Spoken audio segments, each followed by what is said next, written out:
Right, that's probably might be the reason why it's.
Well, that appears to be operational. Hi, if anyone is watching. Sorry for the delay. I had some technical difficulties that thankfully now have been illuminated. Ho ho ho. And if anyone was worrying about why the archive suddenly disappeared at the end of close to the end of the last stream, he just fell asleep, or was it something else? No, it was pretty much falling asleep. My body just no longer could stay up between moving and the work at work. It's understandable. I felt the same today because I spent the whole night finishing finishing up my art pieces for the art courses I do. I finished them up, but I felt like dead at work. Last 2 hours at work, I just fell asleep. I almost missed the bus home.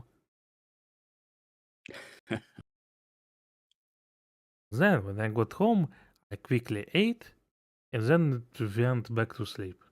And thankfully, I haven't overslept the stream. That's why we're here now.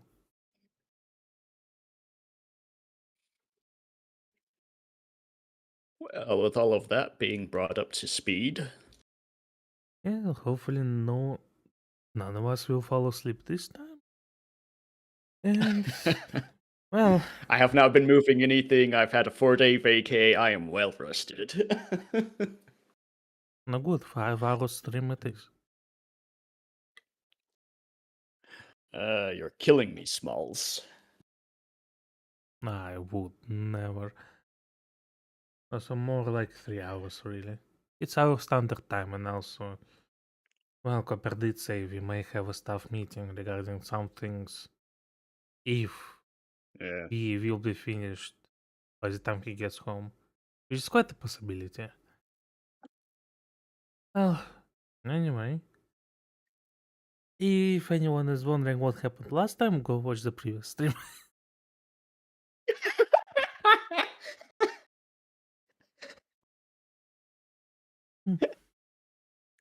Oh, you want to watch our stream? Go watch the previous one. I mean, yes, that's how it works. I think the only recaps we ever had was for the film sprint at the start of each session, but that's given because not only the whoever people are watching this need to be brought up to speed, but players too.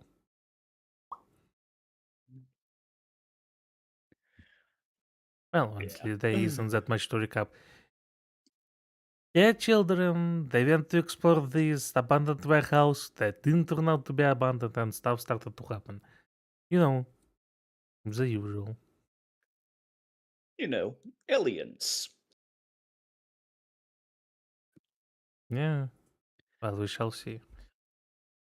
Well, let's finally get to it, shall we? I still, s- Yeah? I still say this is going to be like Area 52. 52? I thought it was 41. Well, see, Area 51 already exists, so this is the second one. Ah, alright. Anyway, and now we're continuing with. Set with. Beacon.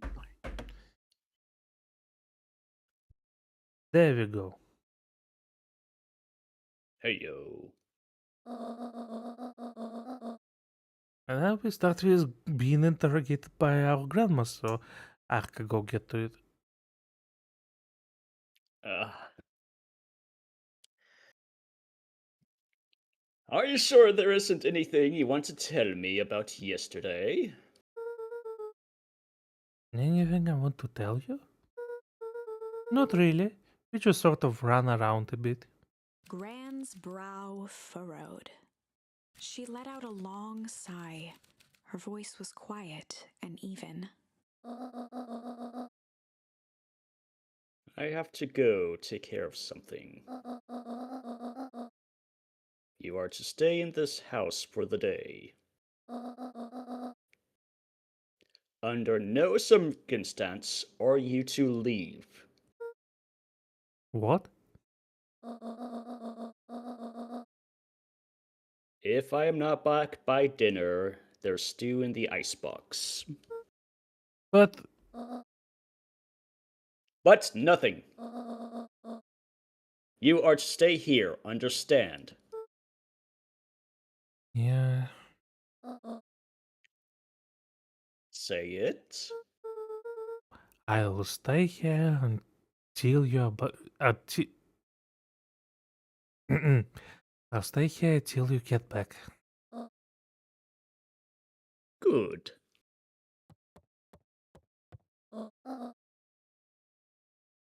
Oh, and Luca.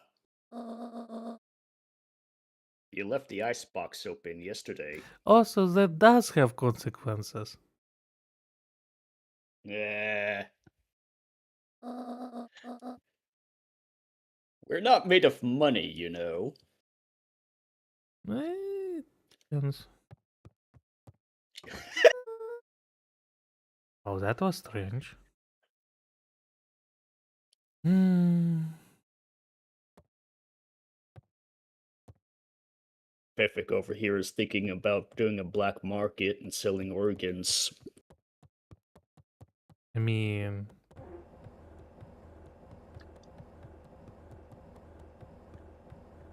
damn, this thing is loud.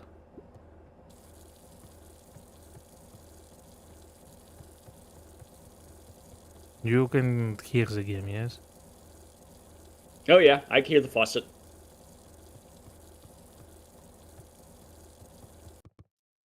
A Which, faint by the way, electronic you left sound running. floated in the air. That's the point. Is it coming from upstairs? Well, we are told to stay in, so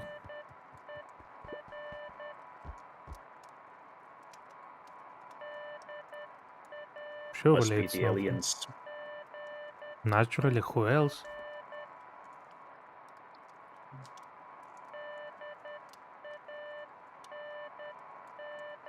Grandma Sora's taking a long time to get back, isn't she? Mm.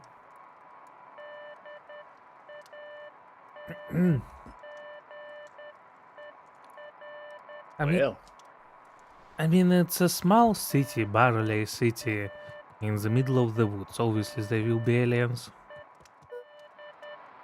Hello? Is anyone there? Do you not recognize? I'm pretty sure that's a Morse code. Do you know a Morse code? been a while.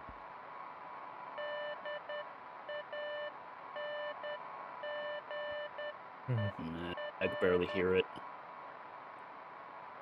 I think you can turn up the volume of the stream on your end. The what I am showing to you. Right. Give me a sec. Alright, let's see.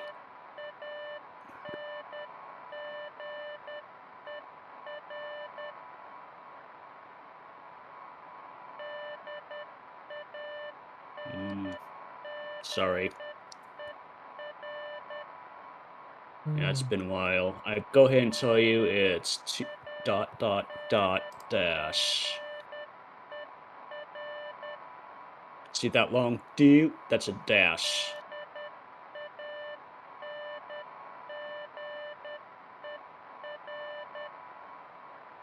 Yeah, it's been too long. I've already lost that. I mean, as long as we can at least write it down, there is the way to decipher it. I am all out of pencils nearby.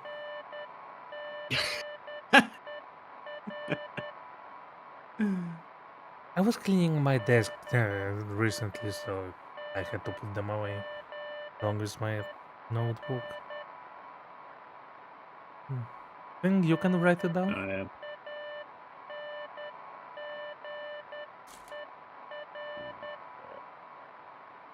don't make me work, boy. Alright. I mean, I'm getting you involved in stream. Hmm.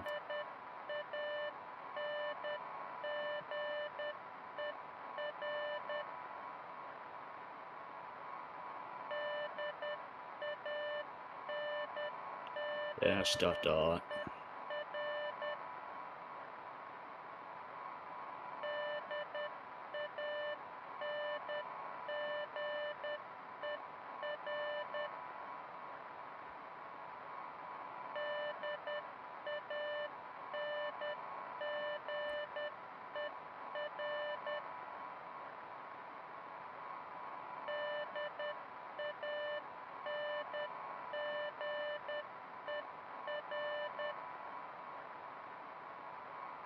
Okay, so we got at least about a dash dot dot dot dot dash dot dash dash. Alright, once again, but slower. Hang there. Haven't finished it yet. Oh.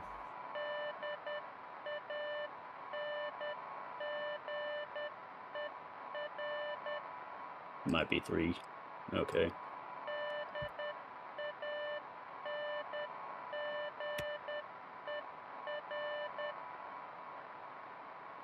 Hmm.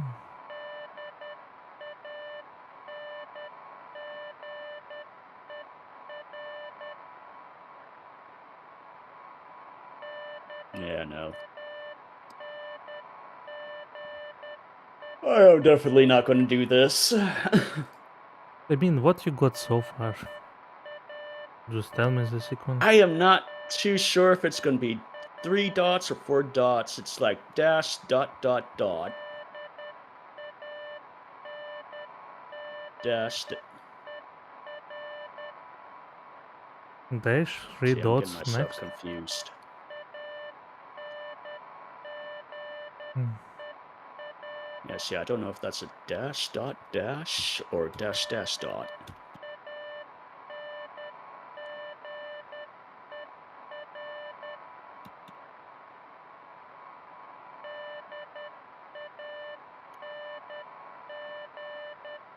Alright, maybe we'll just get explained it.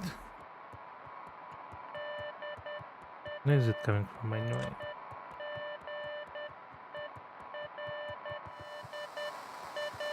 Hmm. Is grandma in the military? Hello. Roller, is that you? Okay. But why would it say danger, though?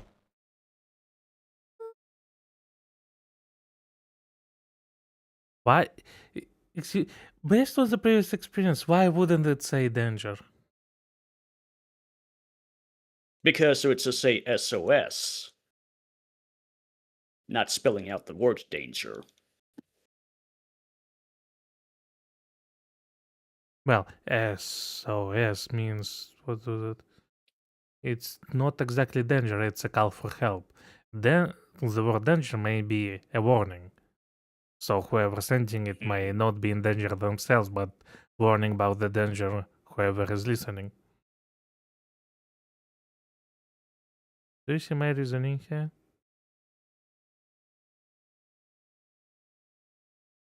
Wait. Sorry, what's that? Hmm? Oh, I thought you were saying something. I was saying plenty of stuff. Like SOS is precisely a call for help. But if somebody Yeah.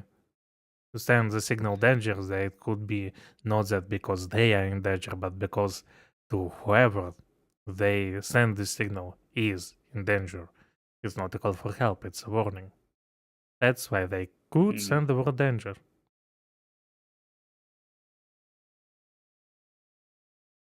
Well, let's see what kind of warning are we receiving. Right. What was it? Rolo? Is it you? Over? Strange. That sure was strange, yeah.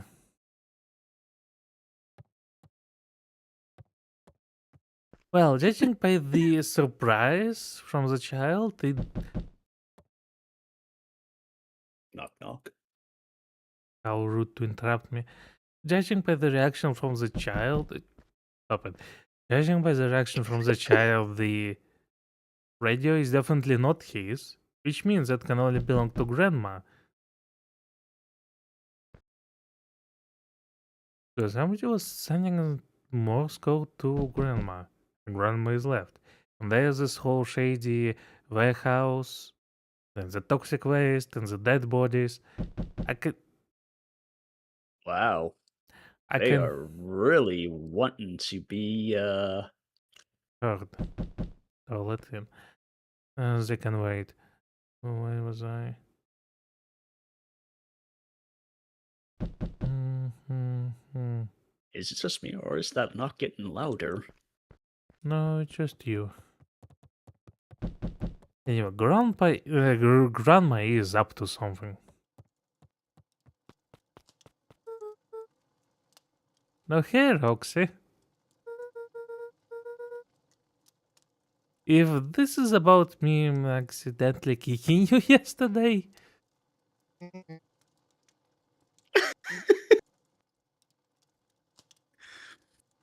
Is Rollo here? no. Look at me, Luca. This is serious. Is Rollo here? No, I haven't seen him since yesterday. Yeah, the plot is finally taking off.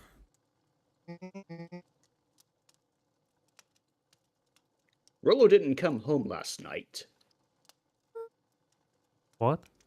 A pit formed in Luca's stomach. Where was the last place you saw him? Right, he. No, damn it. Now I don't remember how it ended. Because I believe we have separated when we ran from the facility. It was either he ran first and gave us and told us to leave later. Yeah, that's how it was, I think. So we haven't even seen him going home or such. Maybe? It was 2 weeks ago. I should have rewatched it myself. Mm. We were playing around in Weepwood, and then it was late and we went home. Nothing strange happened, that's for sure.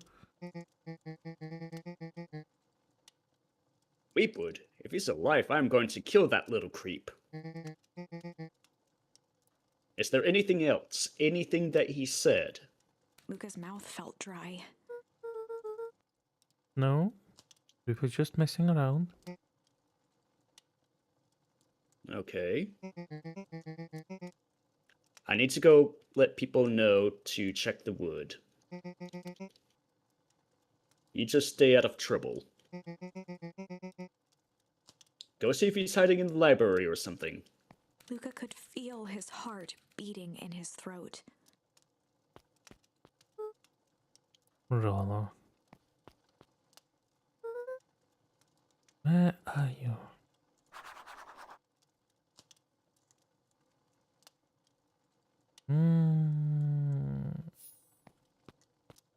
Well, I'm told not to leave the house, so.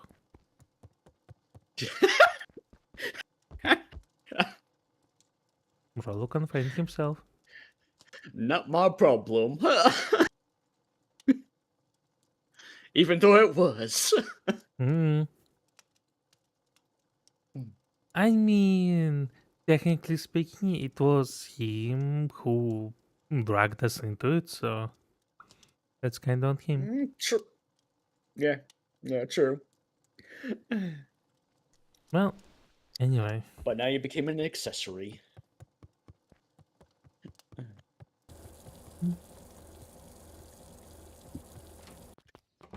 Ah, I see, the faucet's still running.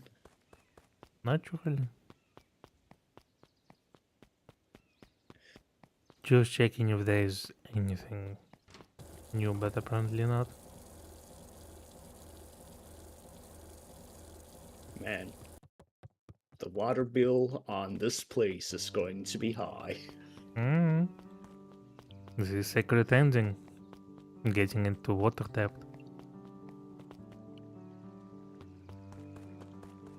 Oh, child, do you have anything new to say? Hey, bird. Have you seen Rollo?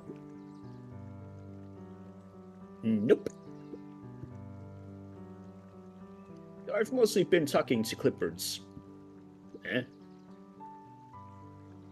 That's a funny name. Ah, it They're must setting up be. By clipboards, he probably means those employees that ask the questions all the time. They're setting up lots of stuff for the festival. This one said he had to process some answers. Yeah, definitely androids. I told him that was fine. I'll be right back here until he gets back. Oh, buddy.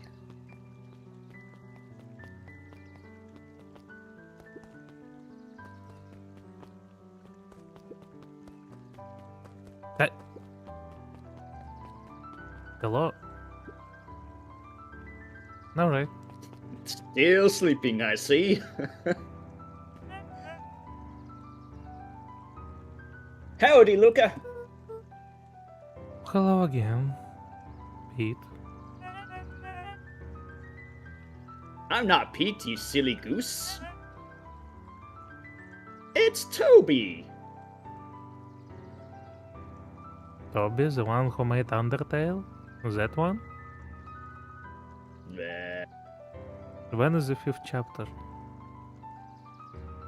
Build altar won't be ready until we succumb to death by old age. I'll let that one slide. Why? Not a big fan?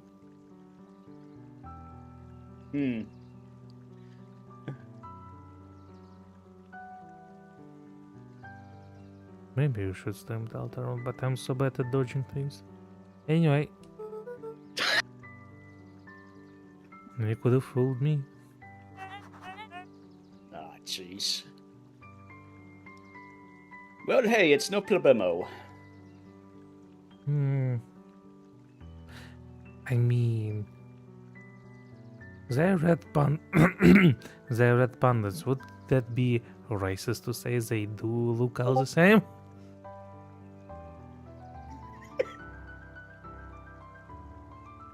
I think that would be speciest.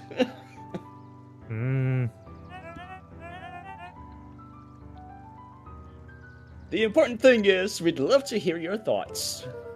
I'm sure you would, buddy. Yeah, I'm getting that impression. You data gathering machine. Jeez Louise. We're all a part of something special, Luca. Oi. And it all starts... Right here in Bacon Pines, I got it. Toby looked up from the clipboard excitedly. That's right! So how about you start by telling me... Look, no offense, but I've got my own stuff to take care of. Really, that's worth writing down?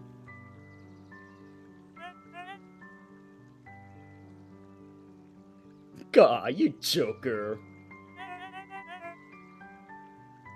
We're all part of the... Oh my goodness, I really hate these types. We're all a part of this together. Yeah, every time they start talking about being together or being a family at work, it means they are not going to pay you. Usually. Because taking money from relatives is a tricky thing. Just a bit. No. I'm just not a big fan of these types of individuals in particular because they always have an ulterior motive. And even if they don't have an ulterior motive, they are just on a different playing level field. Different mind length. Mind wavelength. Yeah. Length, that's the word.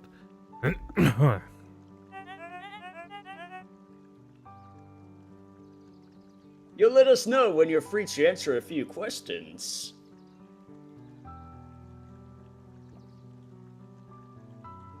Right. Right.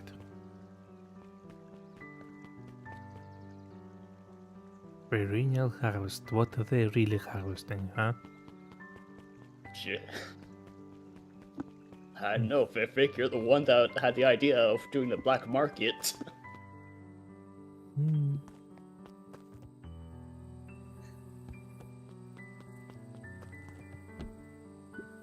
Well, he's definitely not here.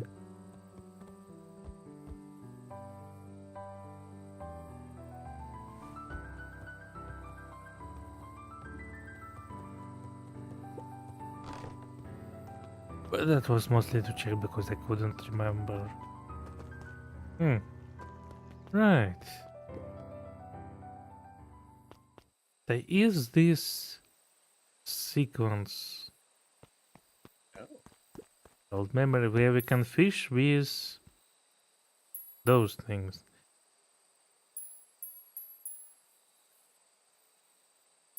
So yeah, those two we already fished with. This one we haven't. Luca stuck a toy stretchy hand onto the hook. Huh? Those things always get dirty anyway. That's a fun thing to put on as a lure. As a lure? As a bait? Definitely interesting. I mean, you can use it like a bait, I guess. Luca stuck Yeah. those things always. Right, I got distracted.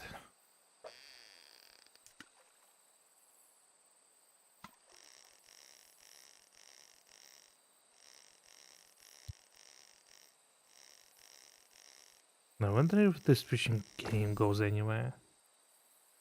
The bracelet? Could we give it to mom?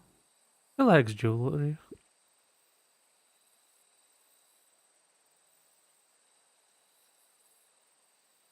It's you. That's a sweet thought, Buckaroo. But I'm not sure she'd fully appreciate a pond bracelet. Why not? You just wash it. It's a free bracelet.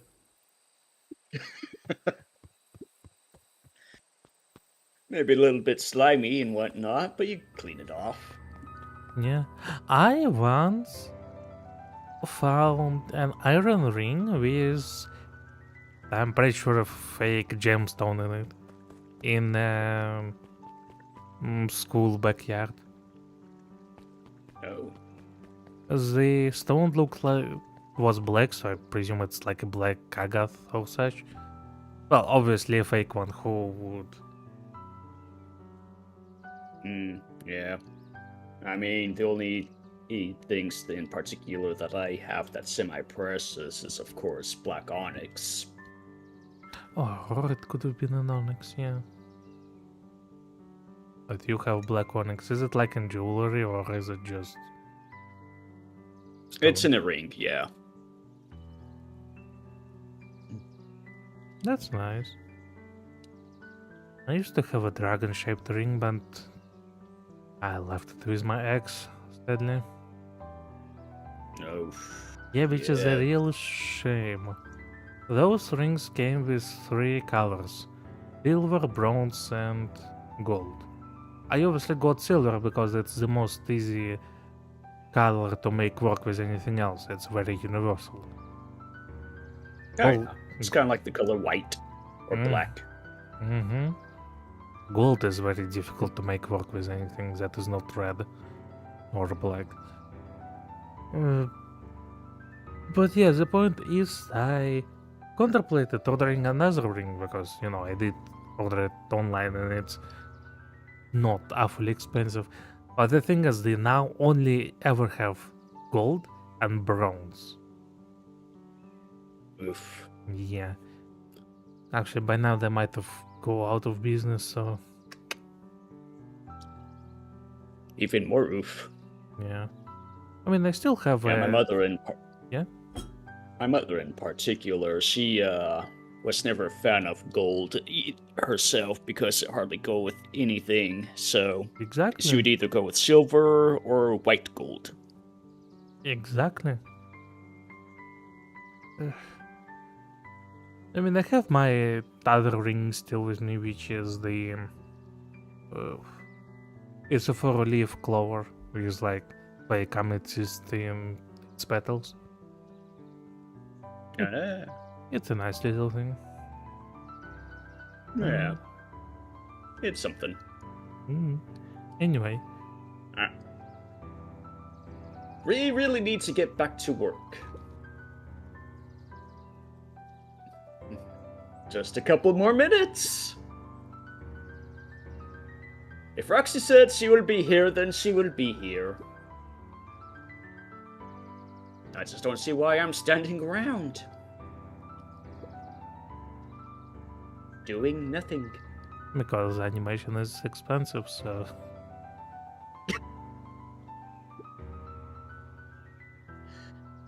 And waiting for Roxy. When I could be standing around, doing nothing, and getting paid for it. You know, fair point. I already like this one.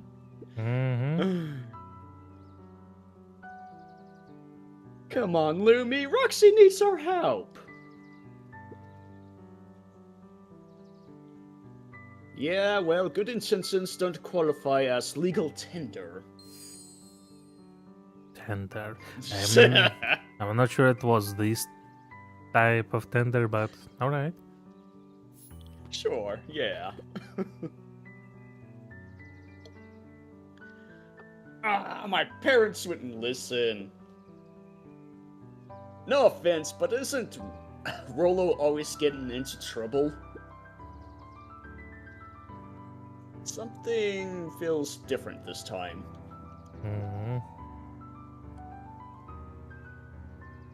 Well, what can we do to help?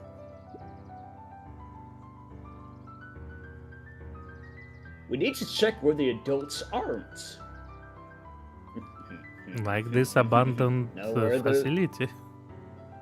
Yeah. So I guess it's up to us to check. Wow. Yeah. More children gonna go MIA here. Our shift doesn't end for another couple of hours.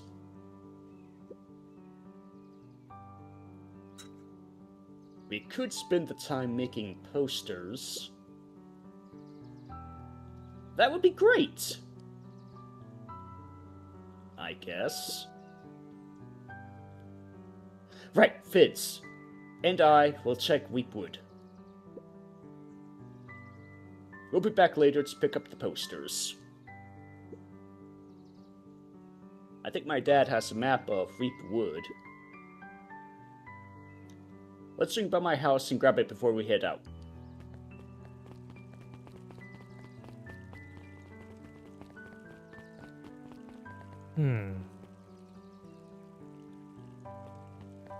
Well, the mayor is here. The absolute useless mayor. We shall see.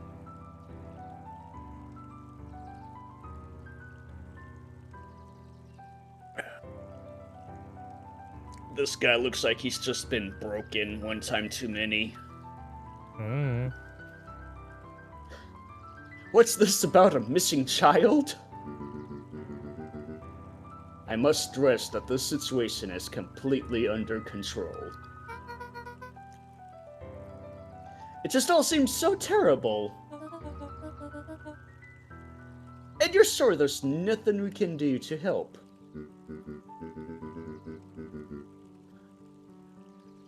Like I said, this guy's broken. Just tired. Nonsense, young Mr. Carter. Is that how you spell it? Carter? I presume. Nonsense, young Mr. Carter will turn up safe and sound. I am certain. Oh, so that's his last name then. You just focus on settling in. I trust my sister has supplied you with suitable lodging. Oh, there's more of them. Apparently it's a family business to run a city. Mm.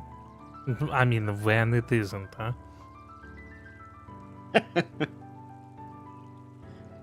Oh yes, Miss Valentine has been more than accommodating. We were just telling our daughter Beck that.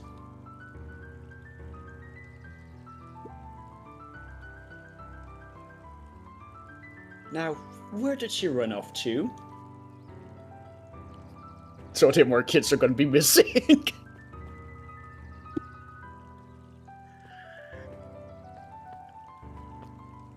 Alright, no reaction.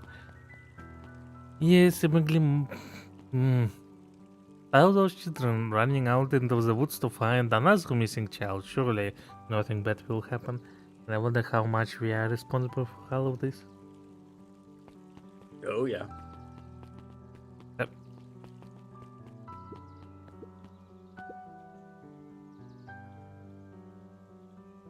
Hey Luca, what's up?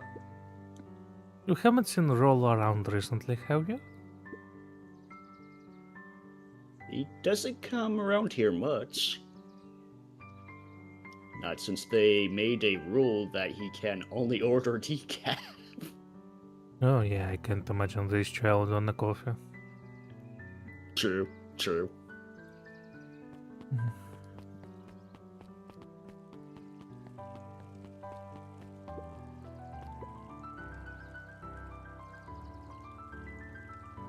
His eyes went wide in disbelief. What do you mean vanished? That's impossible. What are you reading? The script? The foreshadowing book? Red herring? Bro's just reading it out loud, that's all. Mm. Oh my! He doesn't even see the danger he's in. Well, thank you, the Wow, that foreshadowing is gator. foreshadowing, yep.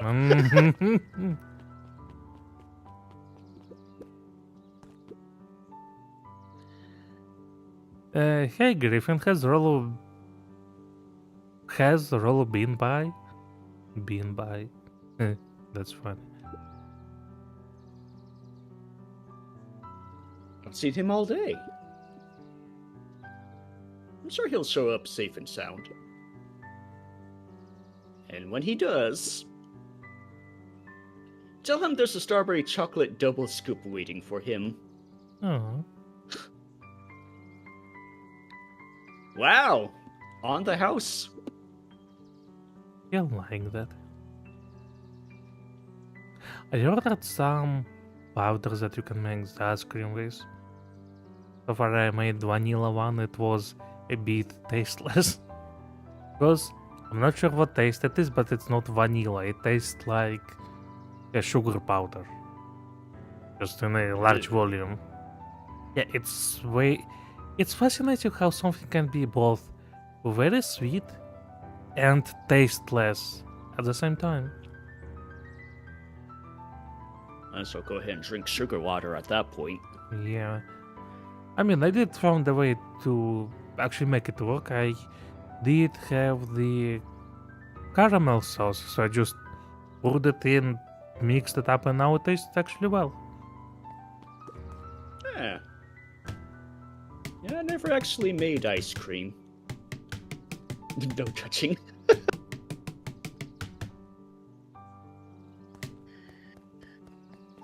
I mean, how could you? You know, one of these days, that melon is just gonna go ahead and explode on you. I mean, we shall see. Now, so making that ice cream was quite easy. You just mix this powder with milk for about 5 minutes and then put it in the fridge for 5 hours. Fridge? Oh yeah. A freezer. That's the one. Or icebox in this case with the game. Mm.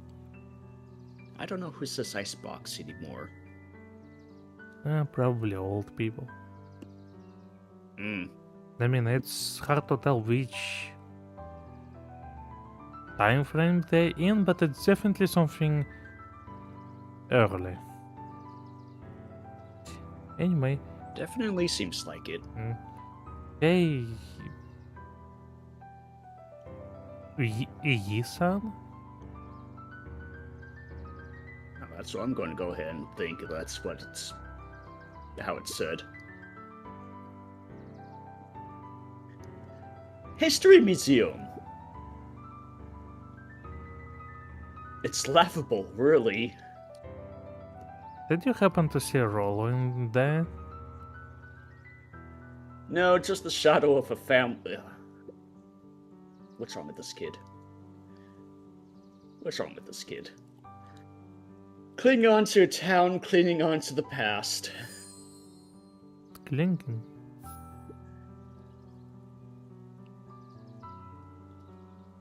Feel free to check for yourself. But don't expect to have your mind blown. Alright. Oh. We all know Beacon Pines Well, is all a right. great town. What you may not know is great towns grow from mighty roots. And that is why you cannot tell the story of Beacon Pines without telling the story of one Shopper Valentine. Young Shopper's Oh, hello. and strong mall fiber led to a grand vision. A vision of a community dedicated to a better tomorrow. In his own words, a better tomorrow is within our grasp, but it requires a singular mind to harness it. Lucky for us, he decided to grow that vision here in Beacon Pine. And how does one grow a better tomorrow? With fertilizer, of course. Valentine's Fertilizer Company became the lifeblood of a town yearning for purpose. But then tragedy struck. A scientific experiment gone wrong. An accident which took Shopper away from us far too soon. To this day, we struggle to pick up the pieces. But one foul harvest isn't enough to stop the people of Beacon Pines. No, the Sharper family seems to be doing pretty fine. Lives on. It lives in the hearts of everyone with a dream for a better tomorrow. Together, we will follow his example and grow a bountiful future. Paid for by the Valentine family and the Valentine Fertilizer Company Reverence Fund. Yeah, of course it is.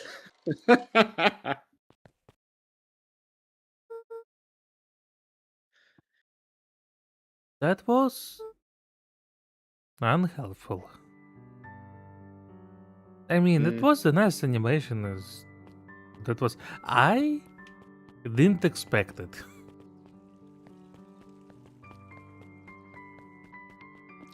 It was very short and sweet. Yeah. Also voice acting. Red flags on the town's hall.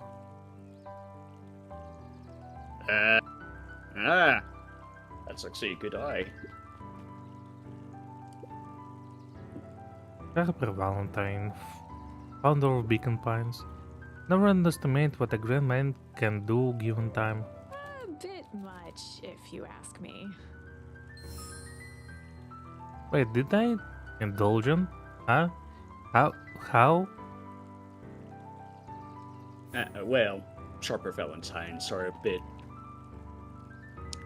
much on indulging their own selves. Fair enough. Alright. BRB. Alright.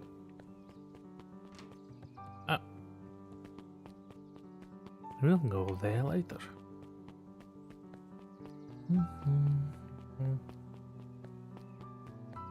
No.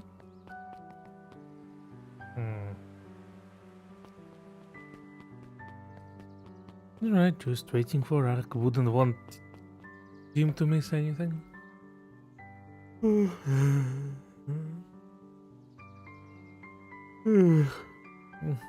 We probably spent a bit too much time on the Morse code, but hey. If it really translates to danger, that's interesting.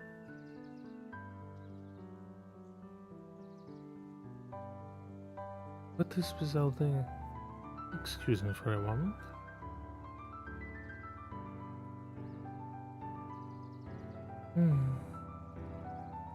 Why doesn't it...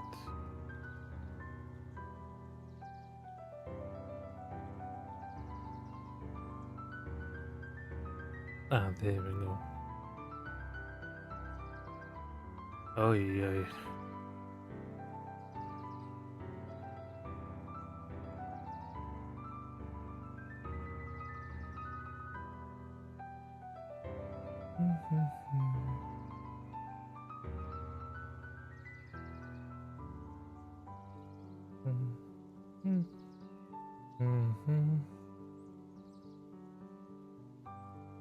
Huh?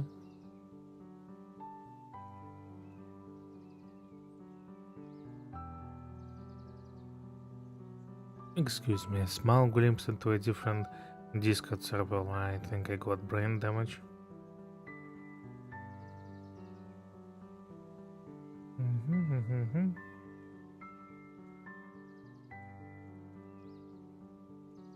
Yes.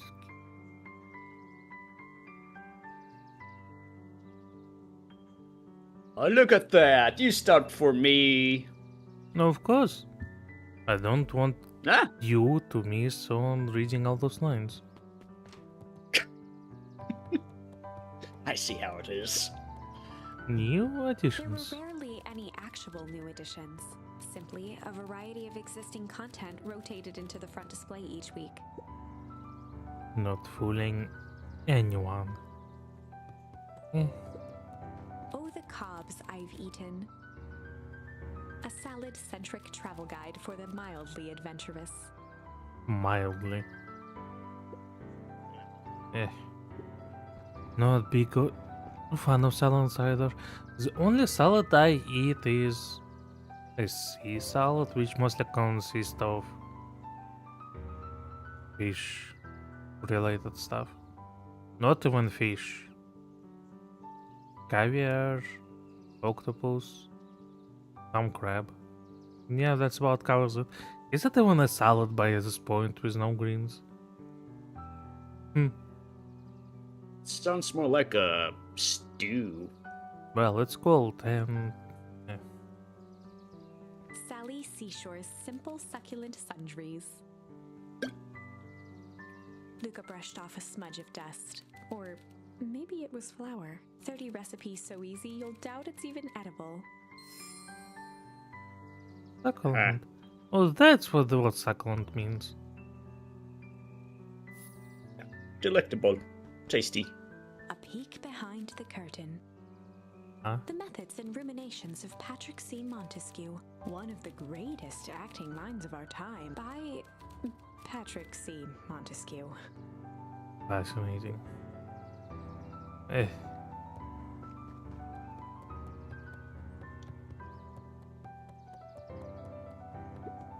Mycological phosphorescence. More like Yeah. my complete loss of interest. The bottom corner shelf was a dusty array of thick science books. Only one binding was clean enough to read: Cellular Biology and the Chemistry of Mitosis. Mitosis. Boring. The entire top level of the library was devoted to comics, Aha. most of which Okay. were Hank Atomic and the myriad of lesser revered spin-offs. Oh yeah, you were mentioning about Tank Atomic on the last recording. I got achievement called Nerd with 3 exclamation marks for poking around the library. I mean, I was curious. When the game presents something like that, I am curious. Hey, child. Hey, Jace. Oh hey, Luca. Did Rollo come by? No. Actually, why would we even be told to check for him in the library? Why would he be in the library? I don't know. Maybe the mother likes to think he's connoisseur sort. I mean, we were told by his sister. Ah, right. The same sister brought out those. Took her friend and went to the weeping wounds. They passed by. Have passed by this point. I wonder why they couldn't check the library. Huh.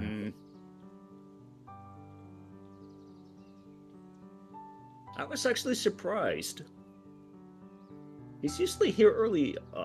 Well, apparently. For the comics. Makes sense. Yeah. That's okay. He's usually here early on days when a new issue drops. Rolo's the biggest Hankatonic fan I know. I mean, that ain't saying much, it's a small city. Besides myself, that is. Well, if he does swing by, tell him to meet me, you know where.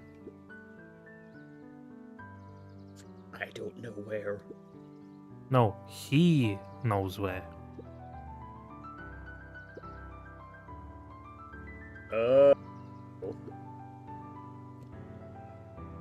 Roger that, Space Cadet. Yay. Kato volunteered at the library during the summers. He wasn't very social, so he'd dedicate each summer to becoming an expert in a single subject. That reminds me. The library our school used to bring us to in our city have been converted into a grocery store. That's a bit sad. Really? Yeah. Huh. Same building, different inside. Making him Yeah, I'm actually surprised that libraries around over here actually still exist. How so?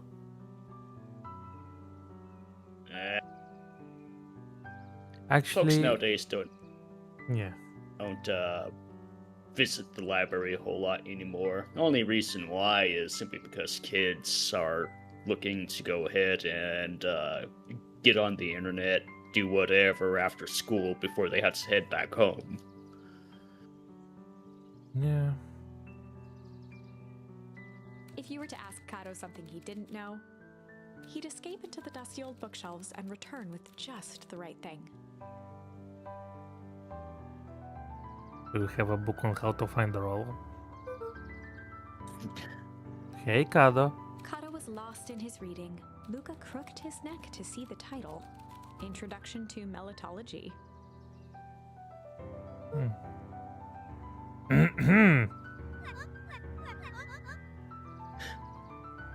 You stuck up on me. A good book? Don't know. Just started. He gestured to the shelves.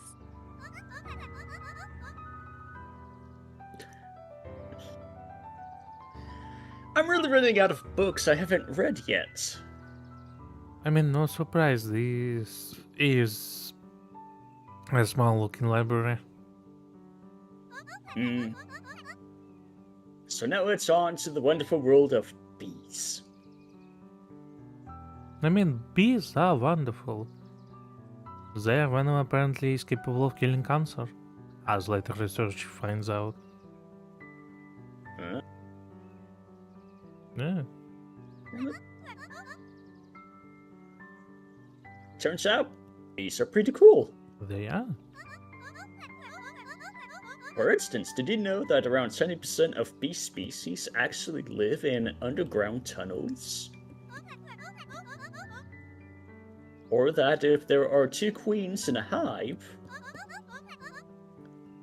they will fight to the death for supremacy? The same thing happens at the drag queen races, by the way.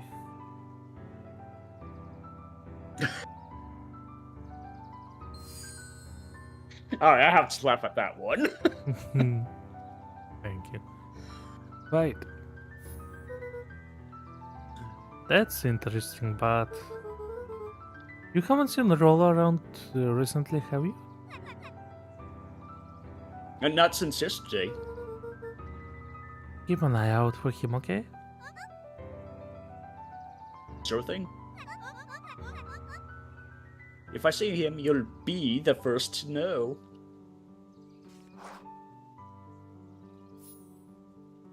We're never coming back here. Well, so is that the child, the mayor's child? No, it's some other. Oh, what sort of monster puts candy behind a locked door? Capitalist.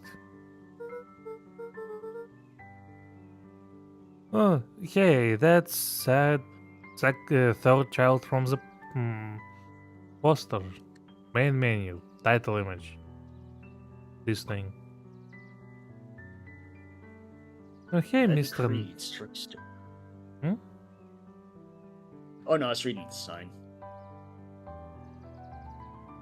Oh yeah, Mr. Nancred works weird hours sometimes.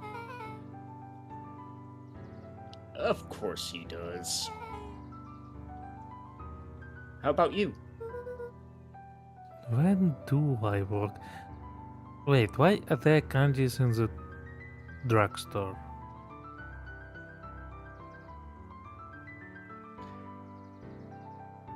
In America in particular, drugstores are kind of like a gas station, sort of. Only instead of selling gas, they just sell prescription drugs, and it's just like a catch-all for other things. Nice. See. I mean, in Russia, there is one particular candy that is mostly sold in drugstores. It's very rich in iron to help those who are iron deficient. It's kinda like a chocolate but made out of bull's blood or something. It's very tasty actually. Yeah, no. Around here in America, it's some sweets, some over-the-counter drugs, and of course, get your prescription as well, and any other type of medical device that you may need. Like, for example, crutches. Huh. When do I have no idea as to the reason. Yeah, but I have no idea as to the reason why that drugstores has actually started selling candy per se. Now that you have mentioned it, it's like, yeah, you're right. I'm here to provoke thoughts. No, speaking of thoughts, let me check the sound on the screen. I'm here to provoke thoughts. Yes, everything is sufficient. Seemingly. When do I work? No, what's your name? Luca Van Horn. You new here? Yep, not by choice. Beck's family moved often, giving her little time to establish any real connections. And now you can go missing along with us. Then aliens and androids. Not by choice. Indeed. And meet aliens, androids, eldritch horrors. I don't know whatever is behind all of this. She would tell you she prefers it that way. I'm looking for my friend Rollo. Would you like to be my new friend? As a replacement? Yep, we're adopting. He didn't come home last night. So he's missing? I guess so. Like, missing. Does that sort of thing happen a lot around here? You would be surprised. Luca shifted his feet uncomfortably. Well, that sucks. Yeah. So I should probably get going. Hey, wait up! Don't do it. What? You're going to be another one of the lost child. From her pocket. Oh? Oh, she's letting fate choose. Mm. I'm coming with you. What? So says the unlucky penny. unlucky? Yeah, well, technically it landed on heads. Leave this kid to find his friend alone. But I always do the opposite.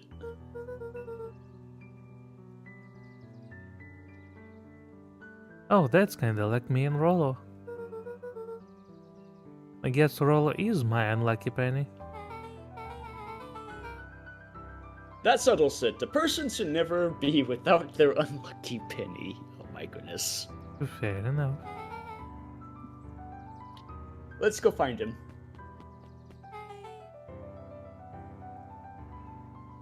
Yeah, the name's Beck. Pleasure to meet you, Beck. I suppose I could use some help. Try to keep up.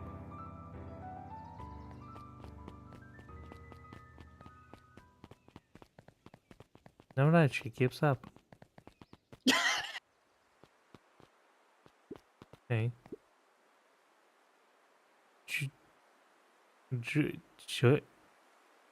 Joey, have you seen Rollo around?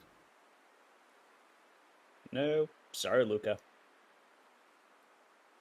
I've had my eyes in the dirt looking for beetles. I can't seem to find any. Is the toxic waste deep in those woods is to blame, I wonder? Probably. He never came home last night. Do you think it's because it's been colder than normal? I'm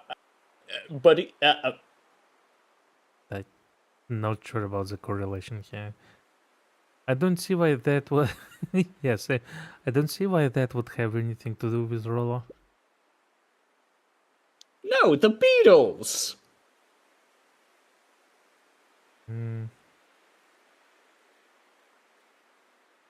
I don't think this music band would be bothered by cold.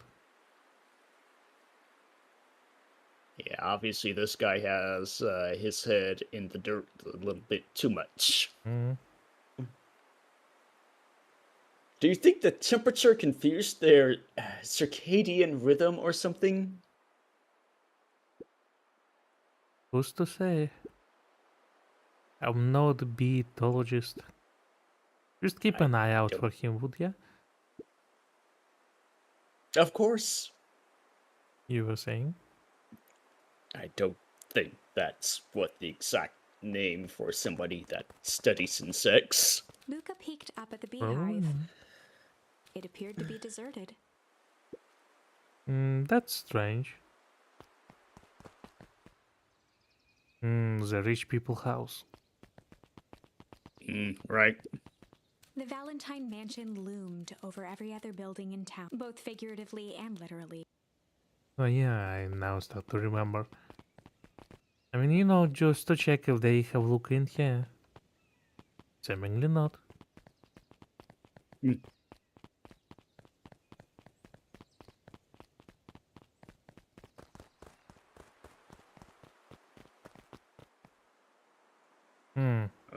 Well, they worked fast. Look at that.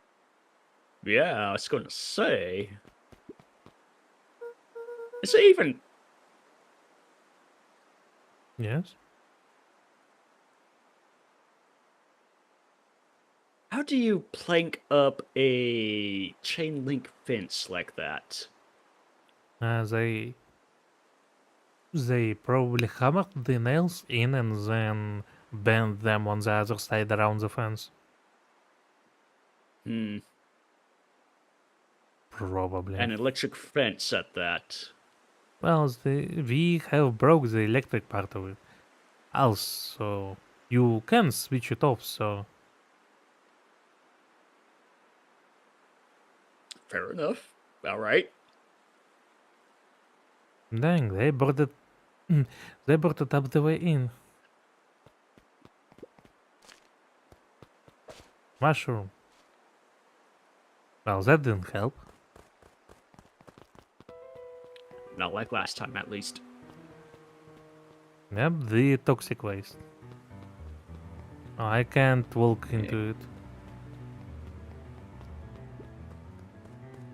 Hey, maybe Mika we'll felt a get chill as he superpowers. approached Beck. Mm-hmm. Her eyes were locked on the strange green liquid. The nearby grass was coated in a fine layer of frost.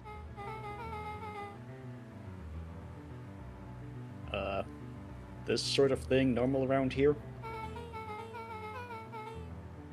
Because puddles of glowing ooze are definitely not what I expected from this place. Honestly, me neither. I have no idea what this stuff is. Let's touch it and find out.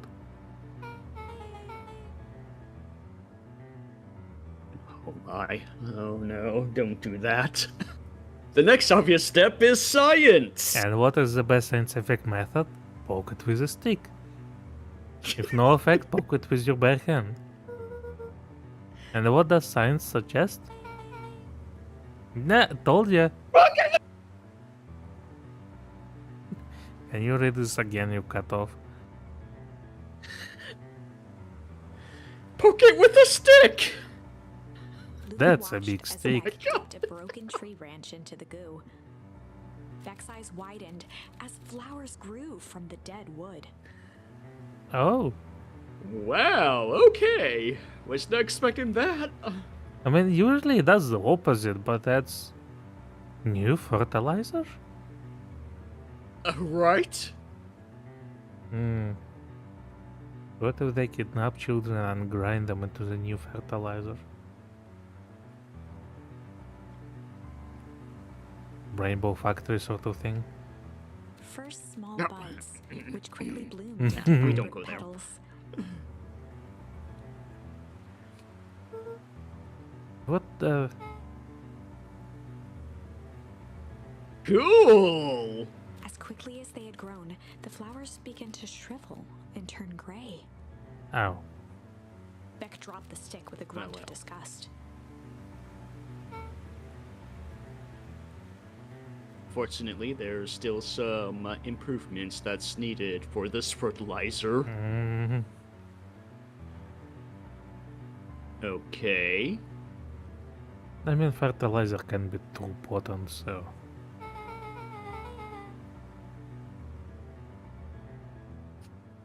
So the science tells us this skunk is weird as hell. Yeah, it seems dangerous.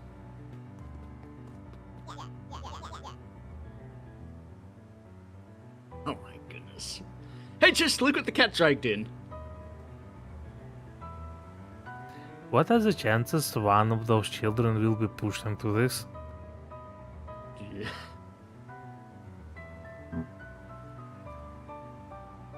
Oh man. Yup. I don't have time for this right now, Iggy. Ah, don't say things like that. It hurts Tish's feelings. Ain't that right, Tish? Yup. She looks fine to me. Why, hello. I don't think we have been properly introduced. Iggy's the name. That is my compatriot, Tish. Yup. You've probably heard of us. Can't say that I have. I'll forgive you just this once, on account of you being new around here. Why would you hang out with this dud? Dad? What is that? Dud. A dud is synonymous. The actual word itself means like for a misfire. Oh. So, like for example, if you get your black powder wet, and of course you cannot fire your gun because the black powder is wet, that's a dud. Ah, I see. Thank you.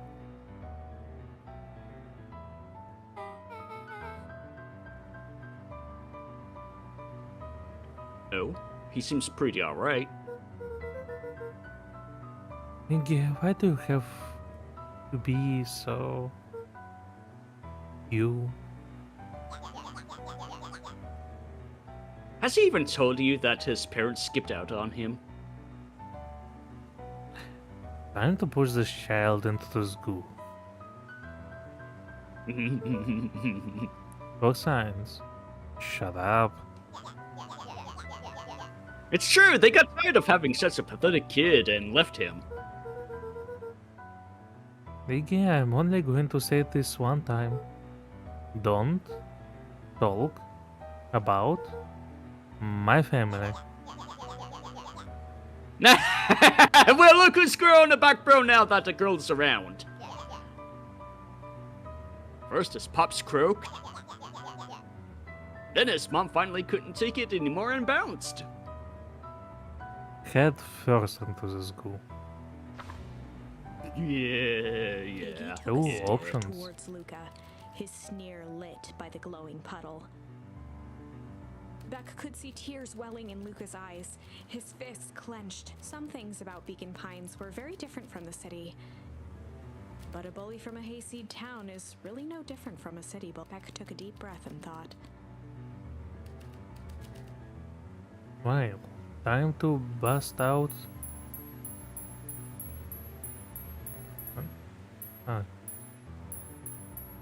No fight? Bust out the strange, bust out the tickle. I am all for strange. well, time to bust out the strange. Push him in. Alright, Luca, look, you need a little mud bath. What's wrong with you, new kid? We're about to pound your friend. Beck stared in silence, the only sign of life being the twitch of an eye. It's weird when people don't talk. Yep. Stop being a weirdo. Hello? Are you some kind of wackadoo? Makes sense. Wackadoos travel in packs, eh, Dud? At the sight of Iggy taunting Beck, something in Luca snapped. Iggy's smirk shifted to a look of shock as Luca launched himself into his stomach. Ah. Iggy's Aha! clothes were drenched in the glowing ooze. Now we're about to see something horrible happening to the child. Sure, my clothes are ruined. I'm gonna. Iggy's voice began to slur as he struggled to get up. Struggle. I don't feel so good. Ah ha ha. Elf? I'm sorry, I mean, kinda deserved, but what the fuck? Alright. Is he growing old? Seemingly so. Maybe? Oh shit. Yup. Like her response always yup.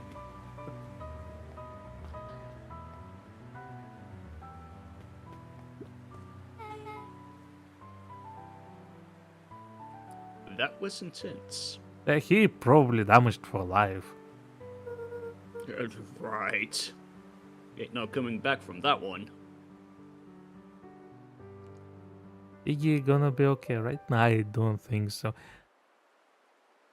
I mean, judging by what happened to the branch and what happened to him, it feels like it's... Instead of just fertilizing, it's like accelerate aging, so that's why there's this rapid growth and why his hair partially turned gray and all of this. It could be like the fountain.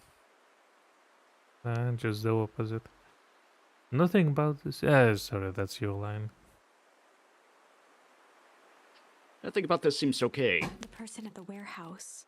This strange ooze and what it did to Iggy. Was Rollo caught up in all of this? We have to find Rollo. He took the words out of my mouth. Property of Valentine's Fertilizer Company. Looks old.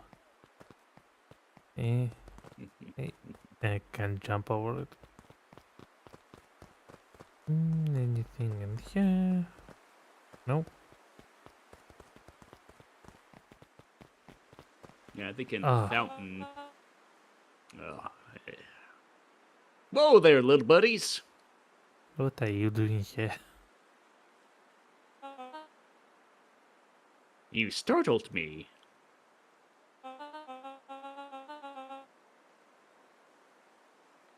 What in the dickens are you up to in this part of town? Well, we're asking the same thing about you. We were just helping look for Rolla. Oh, you haven't heard the good news? Rollo showed up safe and sound a bit ago. Yeah, just acting a bit strange, only asking questions, always getting a clipboard around.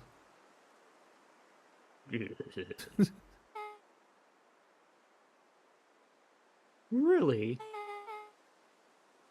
So where was he? It's funny, really. He just got a little turned around in the woods. Yeah, that's very convincing.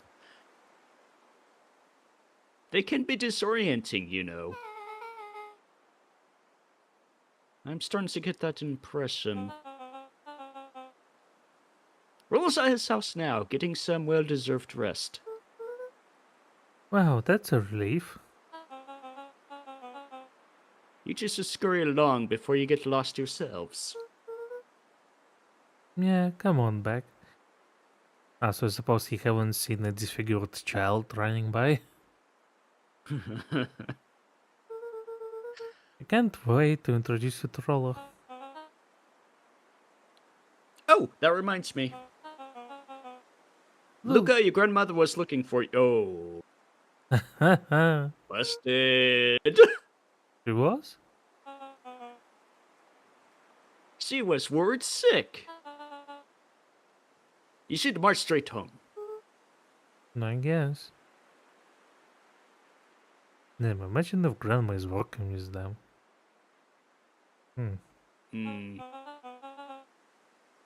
Beck, your folks might be getting worried too. I'll walk you home. I need to talk with Nilly about work anyway. Beck glanced toward Luca. I guess guess all's well that ends well. I'll introduce you to Roll tomorrow. Sure. Glad he's okay.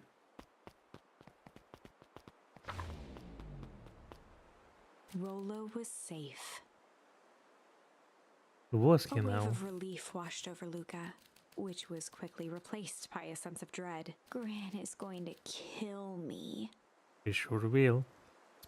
Especially with the ice box and the faucet turned on. If he hurried, he might just make it home before sundown. Chapter 4. Our harvest awaits. Fefik! You finally get your black market! Yeah. Luca took a deep breath and gingerly opened the door, steeling himself for Gran's wrath. I'm sorry, gingerly opened the door? Gingerly? Lightly, quietly, timid. That's a very interesting adjective. I only ever saw it in relation to, well, gingerbread and people with red hair. I'm not sure what's the correlation here. Words are just funny that way. Gran? I'm home. Everything's fine. Gran? Oh well, I guess she went out. Yeah. I would have been in big trouble if Gran had got me out this late.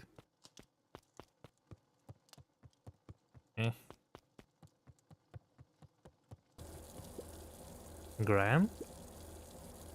No, I wasn't supposed to go anywhere. I was just helping look for Rollo. Hmm.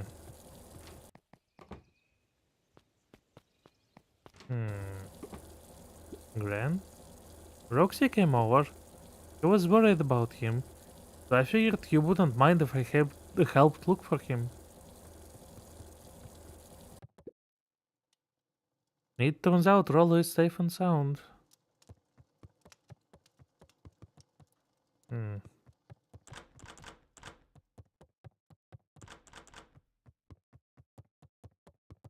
Luca was alone. The house was empty. So Gran's not back yet. I guess that's a good thing.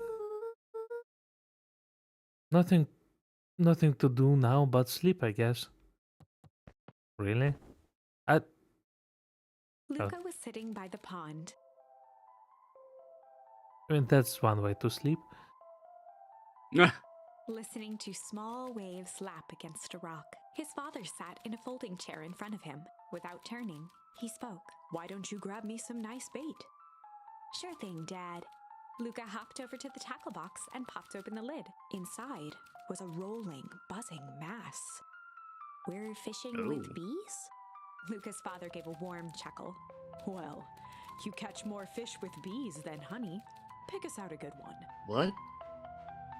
Luca closed his eyes and plucked Well, out a bee. dreams are He strange. could feel its wings struggle between his finger and thumb. Holding it at arm's length, he hurried over. His father deftly baited the hook and examined his work. "Interesting choice." With a practiced flick of the wrist, the line buzzed in a graceful arc. The water accepted it without a splash or ripple. How interesting they avoid describing piercing the bee with a hook. The wrong choice, but I respect it. Huh? The pond began to freeze over. Huh? Sometimes we gotta make the wrong choice before we can make it right. I mean, yeah, that's how the game was so far. Pallid ice propagated across the still surface with an alarming speed. Luca scrambled back as the ground beneath him turned cold.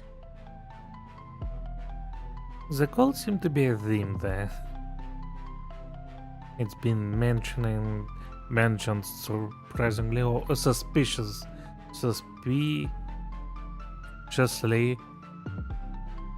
often. There we go. Well, you know what they say. Dad, I don't understand. The Sorry, cold kiddo. never bothered me Understanding isn't always part anyways. of the deal. You told me you don't sing. Seemingly don't. you lied. I'll keep a note of this. The relentless ice shot through the fishing line toward his father. Oh, "Dad, look out!" His father casually wound the reel. "None of it's your fault, you know. Never was." "Dad, we have to go!" Luca grabbed his father's shoulders, trying to pull him away. "Please, you have to run!" The ice crackled as it spread across his father's. That's the thing about fishing, Luca. His chest began to crystallize. You toss your hook in, and you never know what you're gonna pull out. A shock of searing cold ran up Luca's arms. He gave one last desperate tug. The chair tipped backwards in a single frozen mass. Luca tried to stop the momentum, but it was too late. He watched the icy form of his father slam into the hard ground, shattering into 1,000 pieces that crowded around his feet. "Dad, I don't understand. What does all this mean?" that choices have consequences. Seemingly. The gentle rustle of leaves was the only reply.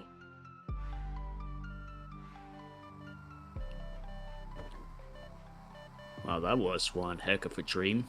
Luca's eyes struggled to focus on the walkie-talkie. Oh, and we're back here.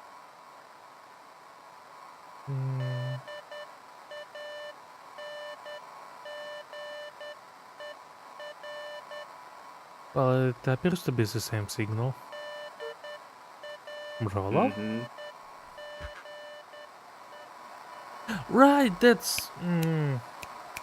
My bad, this doesn't belong to Grandma, it's No, they got it from the trash. Yeah, now I remember. So 3 dots, 2 dots. Is that the code? So dash dot. Do you have anything to write down with? Give me a sec. Alright, so 3 dots, space, and 2 dots. Yeah. Although I wonder if it's what is it? Like a dash? Actually, just a dot. I'll just write it as it is. We'll figure it out.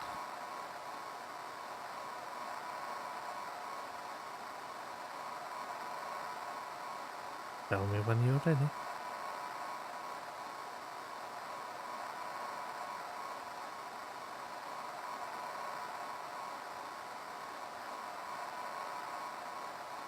Go ahead.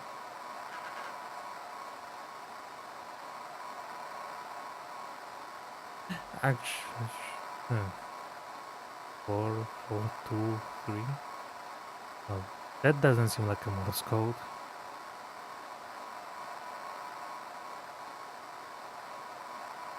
Four, 4, 2, and 3. No, I can tell you right now, this is not. Faintly, he could hear Rollo amongst the noise. Oh, I see. Just a muffled speak. I see. I was digging too much into it. My bad.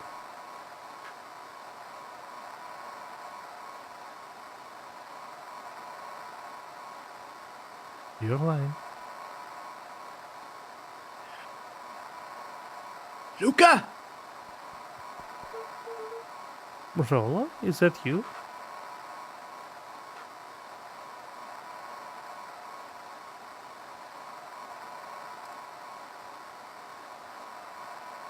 Luca!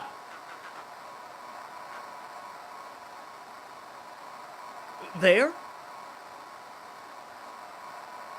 Probably was. Are you there? Rolla, it's the middle of the night. I'm glad that nothing else bothers you about it. Right. Luca, thank God! Listen! I don't know how long this thing will work down here. Down where? Down here? Rollo's voice was coming through more clearly now. But some words were still just static. Listen to me, someone grabbed me yesterday. What? The man in the hazmat suit? It was... took me some sort of... I think I'm underground. Underground? Are you okay? Kinda? They seem more interested in... for now, at least. Rollo is about to become a fertilizer. Mr. Kerr said you made it back home safe. Kerr? No! Trust...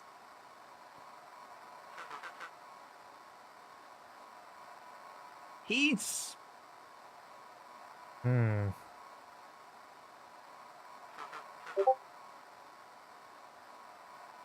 Hold on, someone coming. The signal went silent. Rollo? Rollo, where are you? Luca held still, waiting for a response, his pounding heartbeat marking the passage of time. Okay, I think they're gone.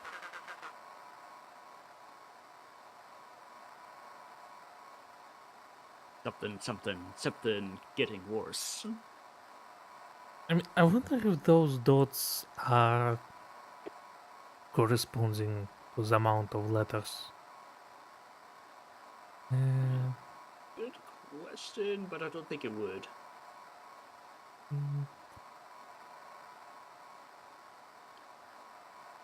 I mean, let's see. I... Okay. I mean, the word thing fits the second one. What is the common words out of 3 letters? Ah? It could be, I think. It's maybe. No. Oh, it's. Maybe. Hmm.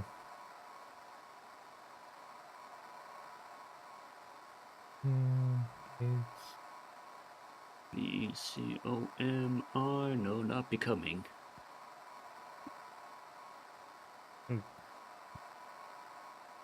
I mean, it should be. I think it's something getting worse. No. Hmm.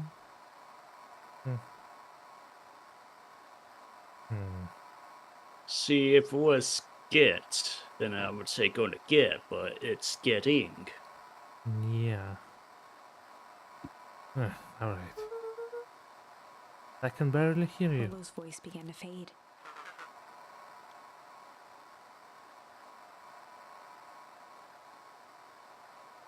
Losing signal.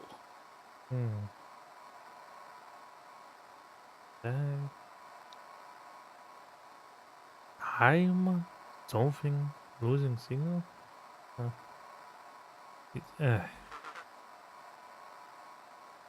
Not much time.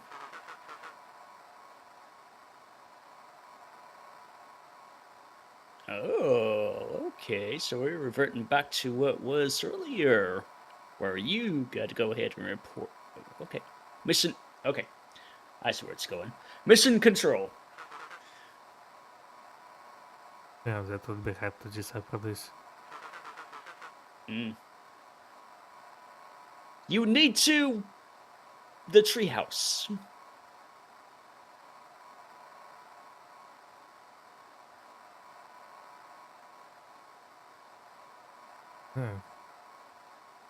Basically, that super secret fallback place. I mean, yeah, just still thinking about words. Get to go.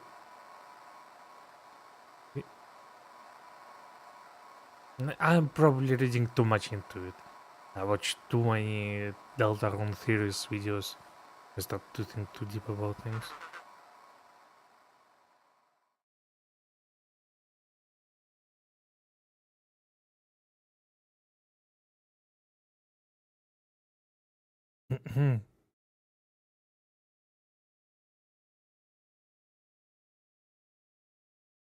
Ark? Ark?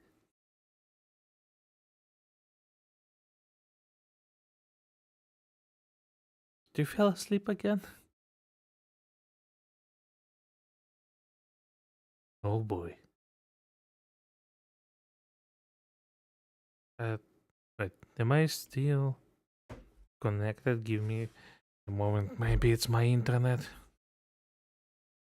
I mean, I have paid for the thing, so it should be fine.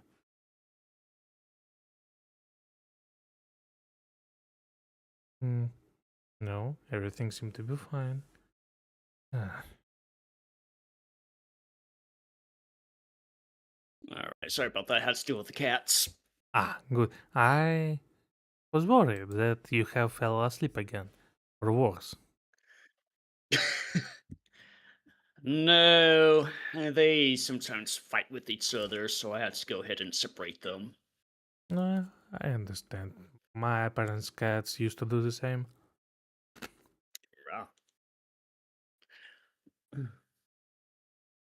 Your line.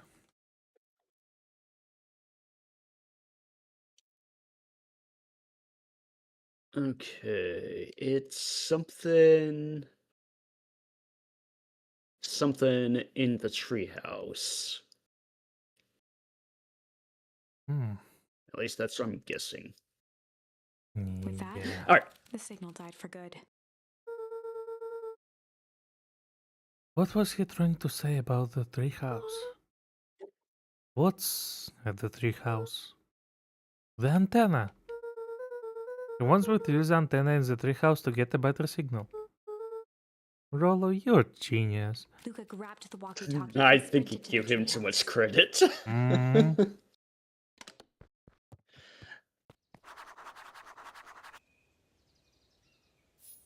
Well, Grandma is going to kill us now for sure. Oh, heck yeah. Luca heard a group of footsteps approaching. He dashed behind the bushes to avoid being spotted. Oh boy. Oh. Oh. So, we all understand our roles. I lure kids in, you turn them into fertilizer. I don't know, everyone is suspicious here. Right. This is a whole other level of secrecy here. Mm-hmm. You can count on me. I still think we need more time. This wasn't the original plan. Mr. Tolliver paused, shifting his eyes to one side. We're all in danger now.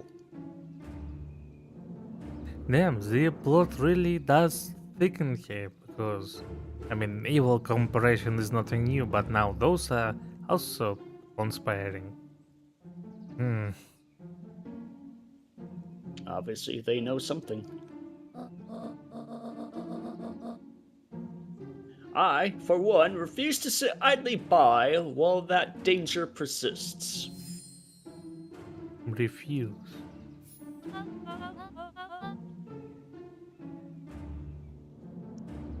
Hear him? You just keep your wits about you. Mr. Tolliver took one long, quiet breath.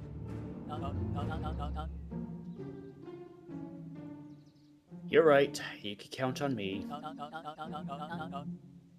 I just wish we could have made that deal with Harris Valentine. Her resources would have still come in handy. As I said, I had no time to contact her after your call this morning. Plans change. How is Luca holding up? He's fine. We shouldn't lose sight of the fact that this is all... I know very well what all of this is for. We have no choice.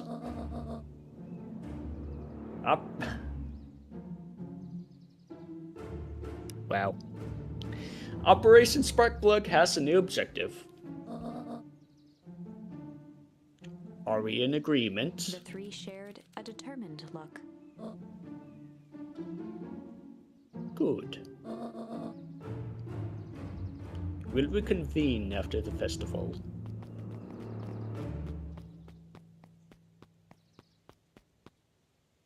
Dang. Grandma into some shady stuff. Gran, why are you meeting with Mrs. Fratelli and Mr. Tolliver late at night?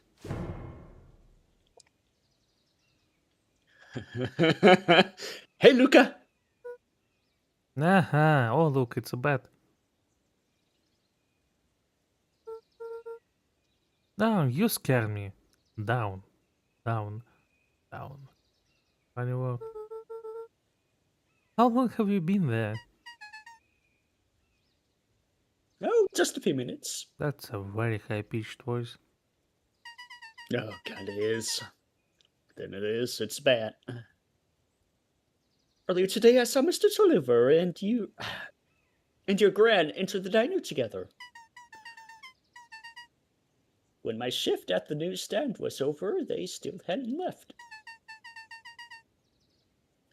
So I used the greatest tool of any investigative reporter. Time. When they left, I told them here. What do you think they're up to? Whatever it is, they seem organized and determined. They sure do. They mentioned the festival. Yeah, I heard that too. I would be surprised if she didn't. Yeah, with those ears. Mm. Has your grand been doing anything different recently? Mm. Anything strange? Any strange things? Get it? Stranger Things? I never watched the series, by the way. Neither have. Well, I've seen parts of it per se, but never really interested me. Mm. The last thing I saw was a small movie called Coffee Table. It was a horror, but not a horror where people are pursued by a maniac or some unknown thing or such. It was a very domestic horror. Oh. Yeah, you see, it's called Coffee Table. Mm, the couple buys a coffee table because they move into the new apartment and whatnot. They have a child, a toddler, basically. They fight over the table because the wife doesn't want the table, but the husband does. They bring it in. They fight some more. She leaves to get groceries because they're about to celebrate moving in. And while she's away, the coffee table, it couldn't be fully be assembled because the screw was missing to get the lid on, and the lid was made out of it's a glass panel basically. So this glass panel is left there standing vertically. And while father holds the child, he accidentally trips over and cuts out child's head with it. Ugh. Yeah. Kind of sounds like a Final Destination type of thing. Less so. It's a tragedy. A simple domestic tragedy. Well, kind of like what Final Destination is. That's the reason why people do not like getting behind trucks with logs. Yeah, but the Because final they're afraid destination that... is more up there. It has some Mm. mystical flair onto it with death and whatnot. Ah, yeah. This is just very mundane, is what it is. Because those things sure happen.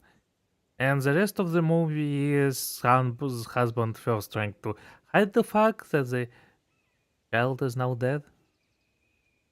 Then it's all very. I mean, once again, it's very mundane horror, is what it is. Yeah. Nothing mythical or unusual about it. It's just an everyday unfortunate type of thing that could possibly happen. Yeah. The mundane tragedy is what it is. A tragedy nonetheless, though. All of this breaks down by the end of the movie. Everything turns out, and Wadsworth is the husband brother there. His new girlfriend is there, which is on itself is already taxing. The whole evening was already not going well, and so when this finds out, and the wife sees the head of a child that rolled to under the armchair, and it found out, she jumps off the balcony and husband follows soon after. So, yeah. East Luis. Yeah. Anyway, back to this cute-looking game. After we get into that deep, dark stuff. Hmm.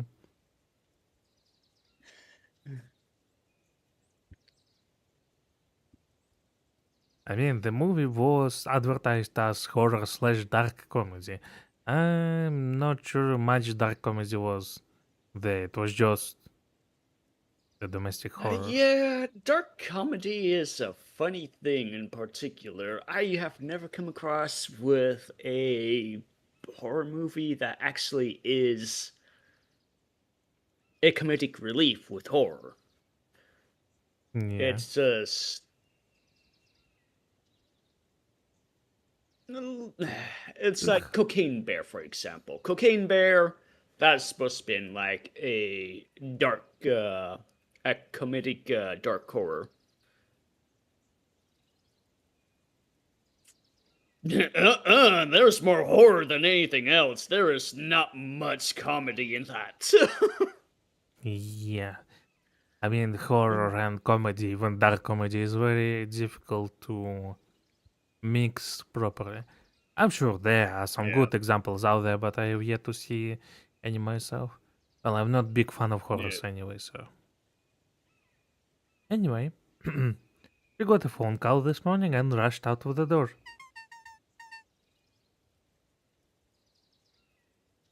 A call from Hiram to leave her? It seems. She was either furious or terrified. Or both. Luca, be careful out there. I think we might be in the middle of the scoop of a lifetime. I will. Aren't you coming out? Nah, I'm going to stick out here for a bit longer. See ya, Luke. See.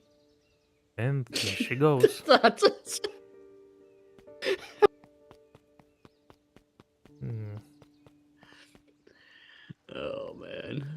Wait, I forgot what is this way. Right, it doesn't let me.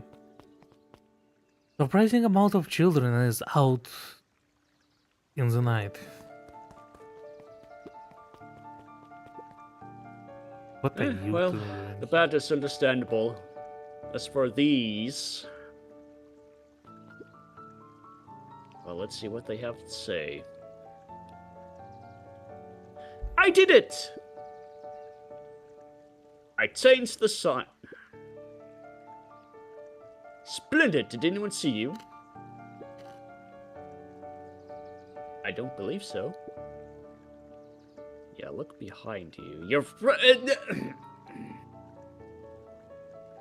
You were right. It was simple enough to just rearrange the letters.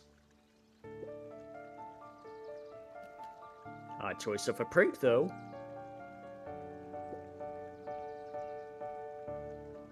In situations such as these,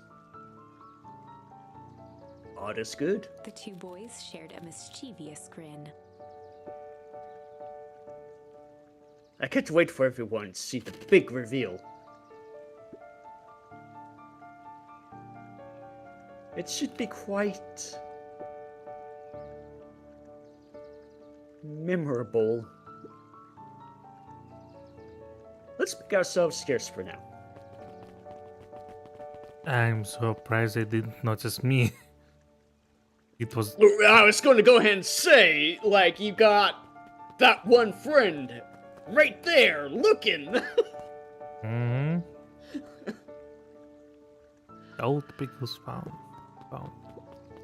Smell the. Hmm?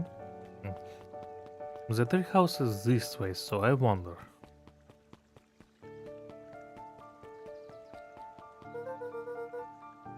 Better hurry to the treehouse. Fair enough.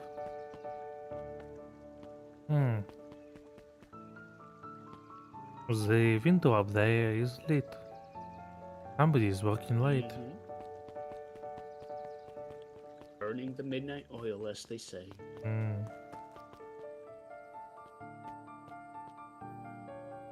Oh, so that's what burning midnight oil refers to. Like the oil in the lamp. Damn, that actually makes so much more sense now. Yep.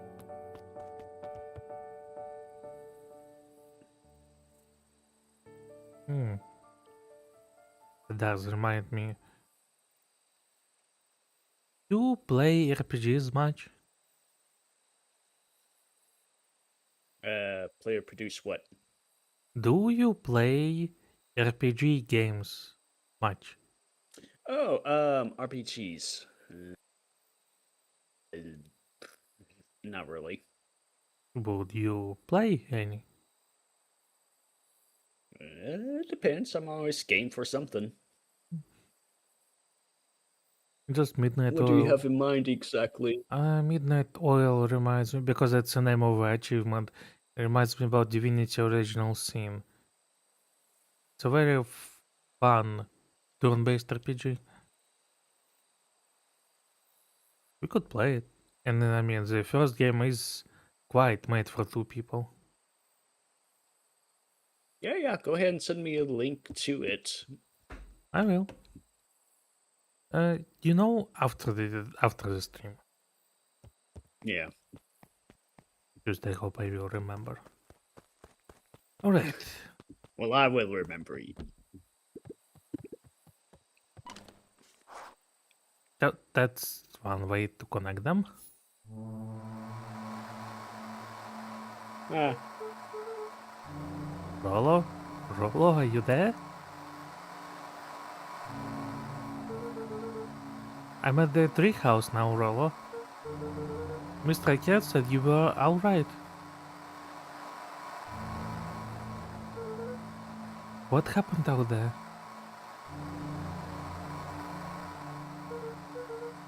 Dang it, Rolo, where are you?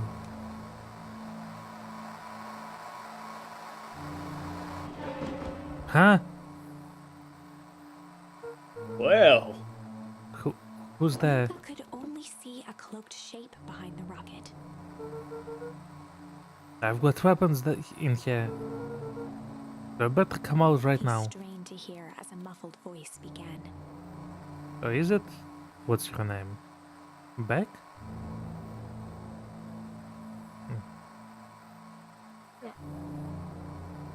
That's definitely her.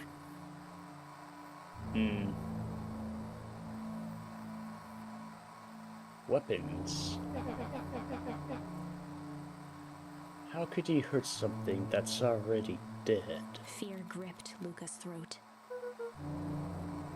Who are you? What? You don't recognize me?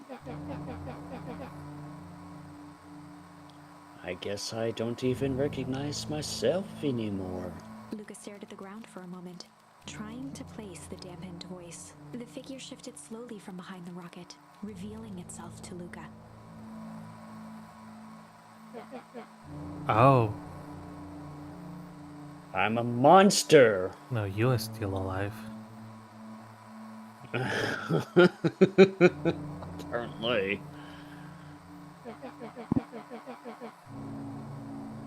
And now they hunt me like the beast that I am. I mean, you were already a monster. Iggy. Luca reached over empathetically. Iggy's tone jolted to dejected anger. Don't touch me! This is all your fault!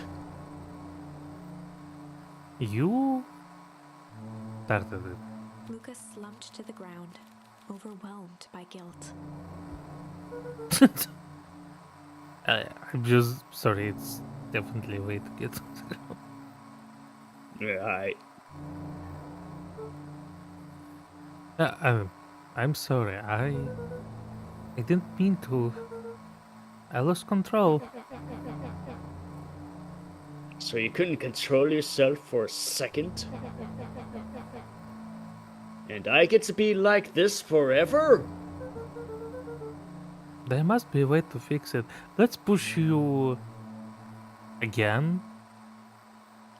We could roll you in for the other side to see if it evens out.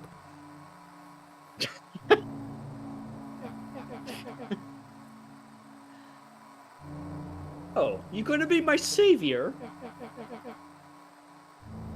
Perfect little Luca saves the day. That's me. With his positive attitude and the power of friendship. None of this matters. There's no time. They're after me. They chased me all through Wheatwood.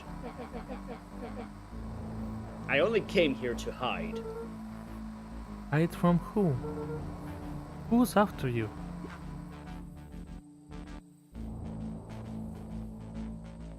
Luca! Luca! Rollo? It's not safe, Luca!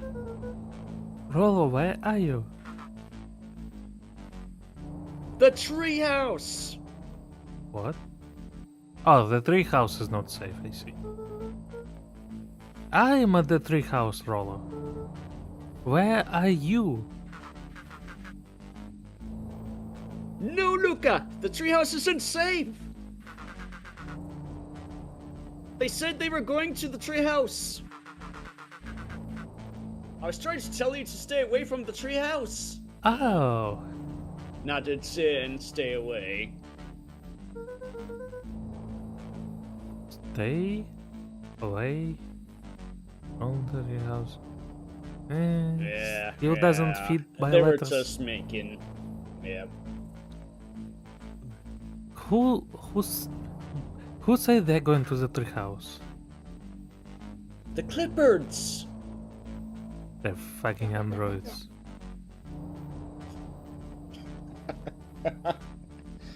What did I tell ya? Those perennial harvest wackadoos are after me. They've been chasing me, yelling questions at me. Oh my god. How do you feel right now? What's your opinion on the Beacon Pines? Right. Why are you running? Why are you running? What sort of questions? They were saying the same stuff they always do. But it's different now. Less asking, more threatening. We're gonna figure this out, Iggy. Yeah, well... Thanks.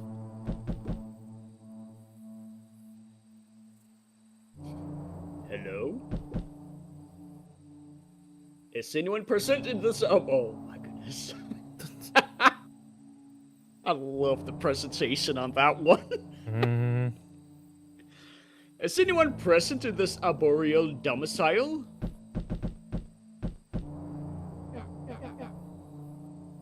Man, this... They found me. I swear, this knocking was up to this very famous knocking leaf room. Oh yeah, that famous knock. Yeah.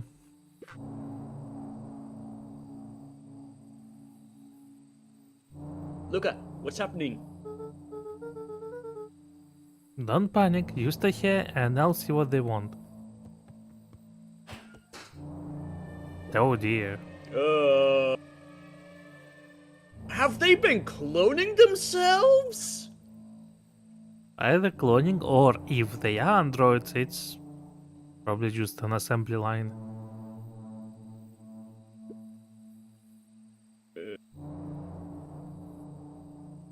Okay then. We would love to hear your thoughts. Well, it's time to grab the bed. There was one in the treehouse. Do you have time for an informal chat? We want to be brief. Your time is valuable to us. Be down in just a second. Of course, of course, of course. We have a problem. Oh, we got a big problem. Luca, you gotta get out of there. Who's out there? Is it them?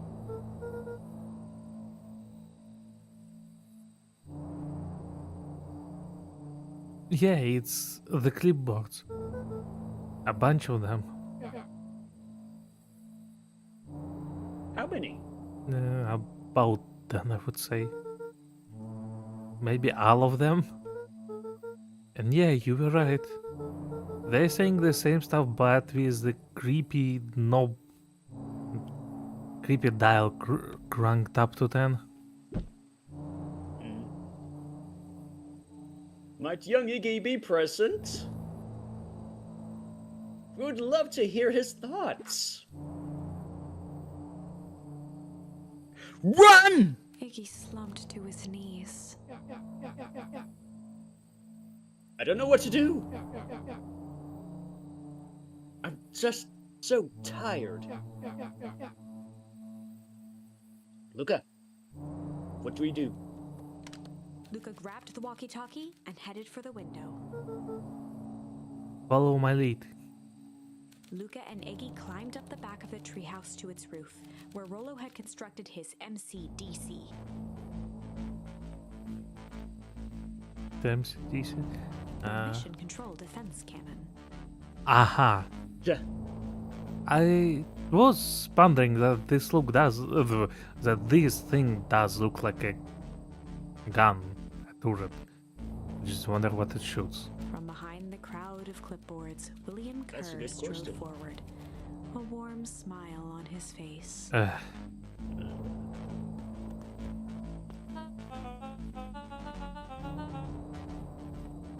Iggy, there you are. You gave all of us a heck of a scare.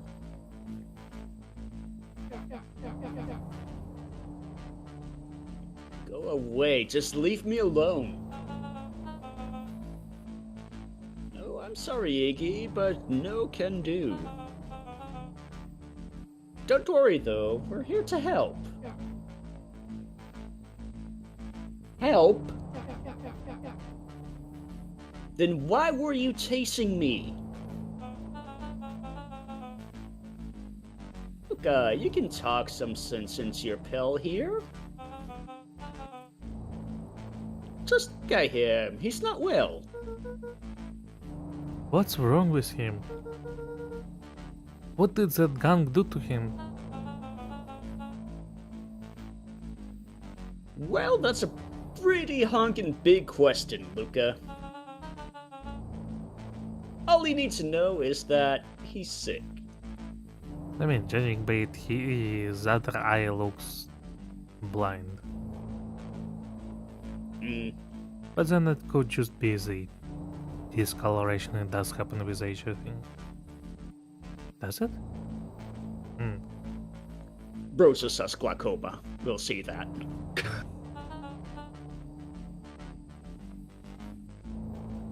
He's real sick, Luca. I just need to let us up. I just need you to let us up there and take care of him. You told me Rollo was okay, that he was back at his place resting. He is! Poor fella just got a little lost. That's a lie. That's a hurtful thing to say, Luca. I thought we were buddies. Why? Because he lets you ramble on like a wackadoo? Nobody likes you, you creep. Kerr's smile faltered. No, not smiling for once.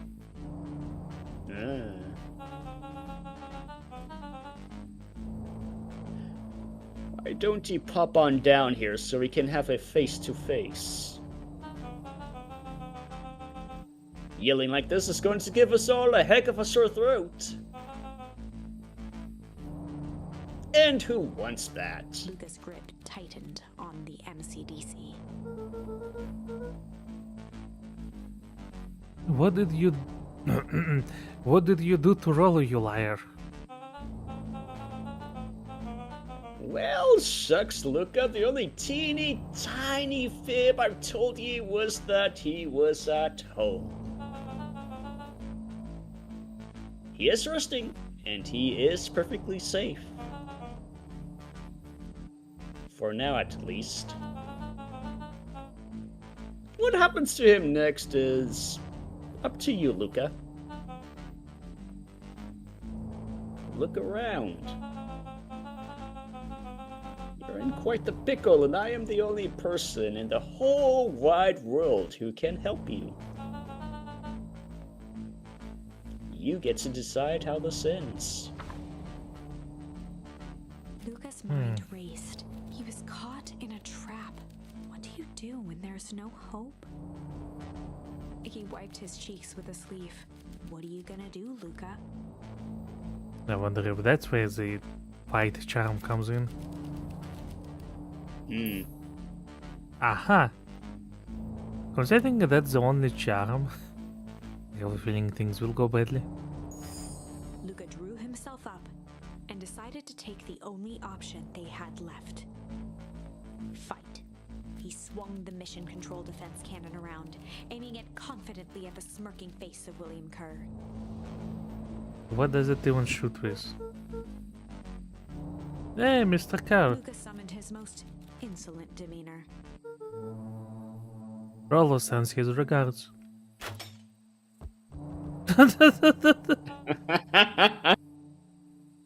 Hey! Hey, Ah, sorry, your line. that was uncalled for, more than a little rude. And just plain unsanitary. Oh yeah, it is a plunger. Luca, I really did think we were good pals. What a shame that it's come to this. Kerr turned his back on the two boys. End this. With a nonchalant wave of the hand, he made his exit. As the clipboards began to slowly advance on the treehouse, Luca looked to Iggy with resignation in his eyes. The end. Just like that, they were turned into fertilizer. That escalated quickly. Maybe discretion was the better part of valor here. Let's put a pin in this for now. Nemsi Nisi. Aha.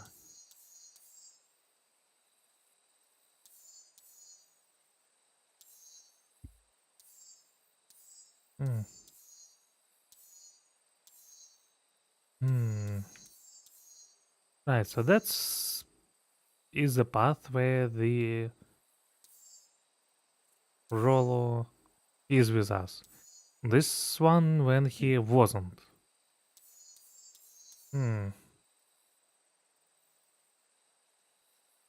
Wanna try Warehouse of Horrors? Oh, well, I thought you would never ask.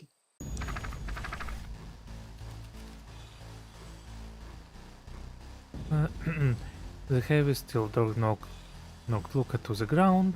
Disoriented, he looked up to see an imposing figure silhouette in a green glow. It lunged towards him. He tried to scramble away, but felt a gloved hand latch onto his ankle. Luca watched his fingernails leave trails in the dirt as the hand slowly dragged him back through the door. Into the lab, into the green light. This is a story about struggle. This is a story about struggle. Luca could hear a machine humming somewhere nearby. He felt around wildly, searching for something, anything that could help. I guess this time we are getting captured. His hands found a hard object, maybe a tile? He yanked it free, lifting the cold stone. Let me go! Lucas swung the tile as hard as he could at the shape that still held fast to his leg. He heard the crack of glass as the stone hit the assailant's mask. With a muffled yelp, the hand let go. Luca was free and scrambled to the door. He never looked back once on the long run home. Chapter 3. Everything's fine.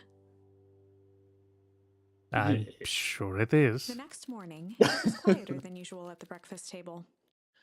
Only the sound of silverware and chewing interrupted the awkward silence.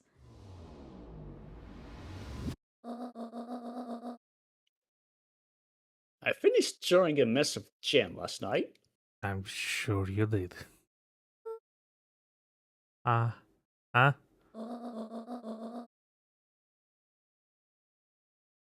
So that'll need to get delivered into town today. Okay. So, what did you and Rollo get up to yesterday? Oh, Rollo had things to do, so I just sort of poked around town. I've set the jam down by the front door. There's 2 batches to drop off. Mm-hmm. One for Mr. Tulliver in the Bag and Wag. Bag and Wag. Bag and wag. Another for Mrs. Fratelli at the diner. Ah, those people you're conspiring with. Yeah. Is the jam made out of people? Is that what you're up to? Or That'd be is, something. or is the jam reversing the effect of this green goo thing? I don't know. There's too many possibilities. He said he wanted some more. I suspected as much. Yes, he seems to have taken a particular interest in my... Why do you gotta say it like that? Jam. Right, it's that one. Slightly creepy dog in front of the drugstore. Now I remember. There are some extras in the basket for that enthusiastic... Oh my god. This is terrible.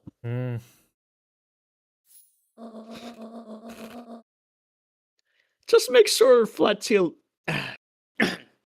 Just make sure Fratelli and Toli... Freaking A. Yeah, it's Tolliver, not Trolley. Okay. Just make sure Fratelli and Tolliver get the ones on top. No problem. With you now, while the day is still young. Sorry, force of habit. Right, so those jars that are on top are specifically for them. And the rest is to be distributed to others. So it's either the bottom gem is spiked to make sure this dog gets what he deserves, or the gem on top is special. That's why it is to be delivered just to them. Aye. And the plot thickens. Okay, bye.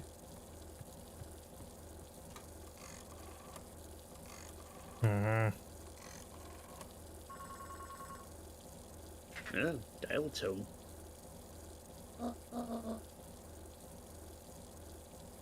Hello, it's Juniper Hartford.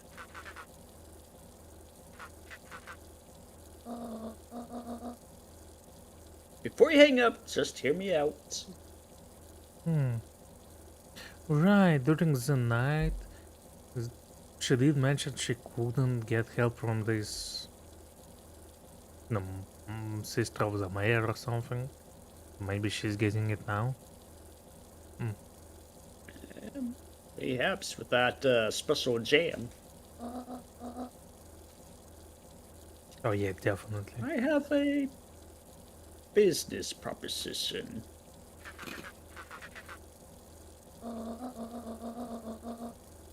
The simple matter is you both have the same problem that needs solving.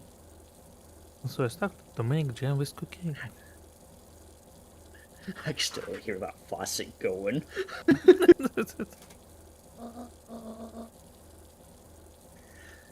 Very well, we can meet tonight.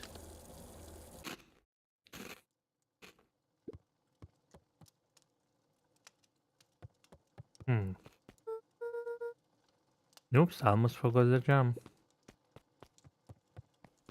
Alright. Oh.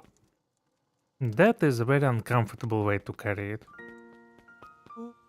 Alright. Okay! Sorry about yesterday, Roxy. Can be so annoying. But good news! No more boring chores for me today! Did you make it to the old Valentine warehouse? So, what did you find? Boy. Give me the dirt. Something happened. There was someone else there. What? Who was it? Well, if it's someone of the townspeople, we just need to look for someone with an injury, considering how hard they were hit with a tile.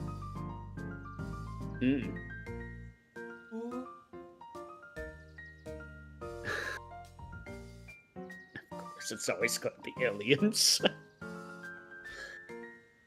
Was it aliens? I knew it would be aliens! No. Zombies? No. Alien zombies? What else could it possibly be? Roll. Now I've got to deliver those into town first. We can catch up later.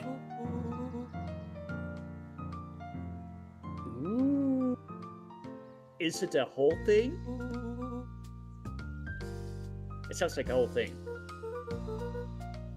Yeah, we shouldn't talk about it here. Meet me at the treehouse tonight. I'm not sure what this treehouse is that you speak of.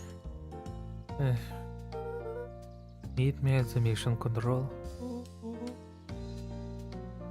Roger that, Space Cadet.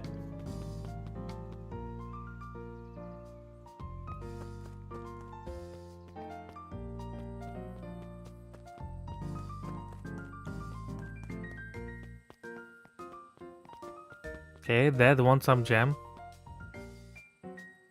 No? Nah. Alright. Don't even want the special kind of jam.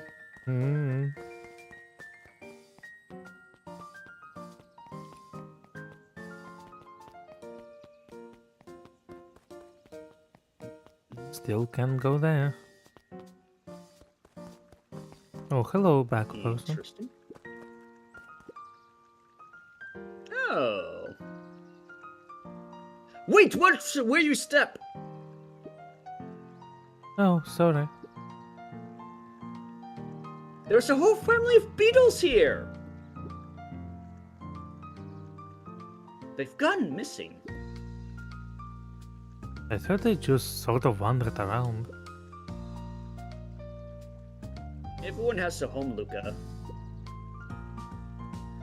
Even beetles. Luca checked the soles of his sandals. I think we're okay. It's weird that they're gone. They went missing when the festival preparation began. You think the noise scared them away? Something like that. Just watch where you step, okay? Okay.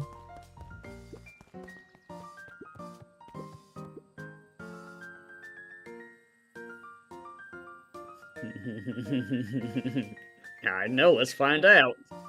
Do you think jam would make good bait? I guess it depends on what you're trying to catch. Besides, how do you even put a gem onto a hook?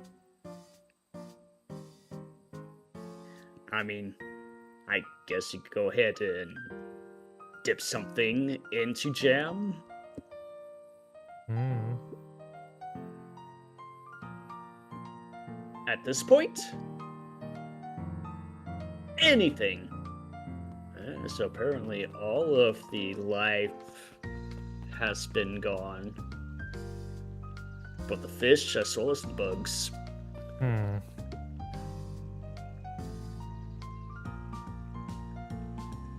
You can tell those jerks. It doesn't matter how many boxes they pile up. I ain't moving.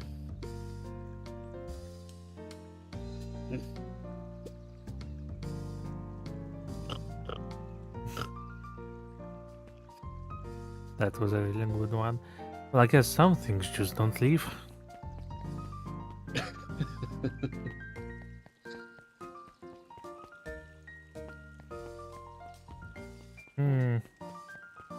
What foreshadowing do you have for us? Anger from the past, mistakes not yet made. And a glimmering hope for the future. He carried them all in equal parts everywhere he went. Whoa, okay. Oh heavens, what a burden to bear! Yeah, this basket is very heavy. I mean, it is as big as Luke, and he just holds it like this. Not even by the handles or such. Yeah. I mean, you're gonna have a lot of back problems carrying it like that. So. He is young, he will grow into it.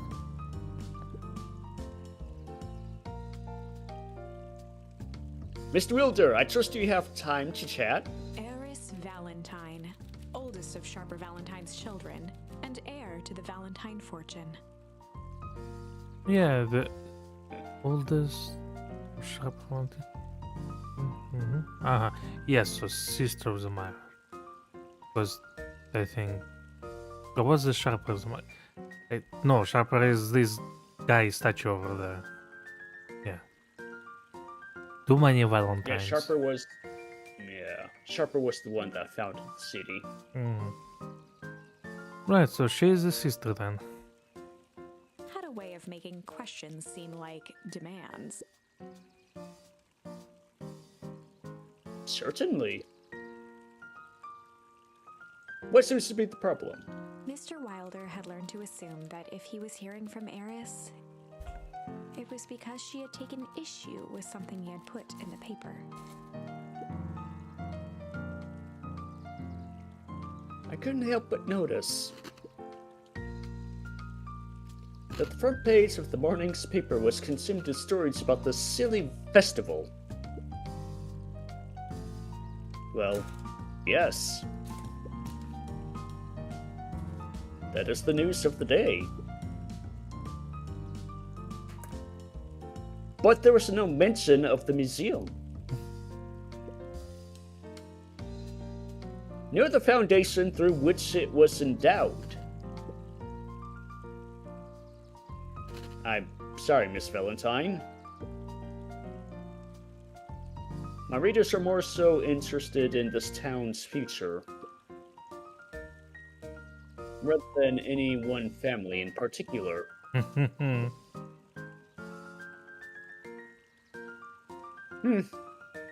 There was a time, Mr. Wilder, when the goings on of my family was the only thing this town cared about. Well, things changed, ma'am. And you know, change is dangerous. If you finish that thought, I will make that monocle a permanent fixture of your anatomy. My apologies. Good day, Miss Valentine. Did I give you the impression this conversation was finished? Mr. Wilder averted his gaze and began to polish his monocle. Well? Good day, Mr. Wilder. Jeez, Louise. Yeah. Oh. I didn't realize we could go there. Well, I guess that's the location of the dinner then. And that's the bet. I'll go back to them later. Up at dawn. That's a interesting name. I mean, her name is Dawn, so it's a very clever one. You got any bird puns? No? You? No? No, I guess they run out of lines.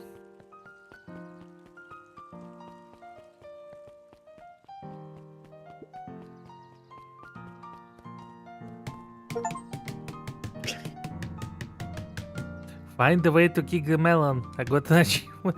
Right, because my hands are busy. I only get to kick it.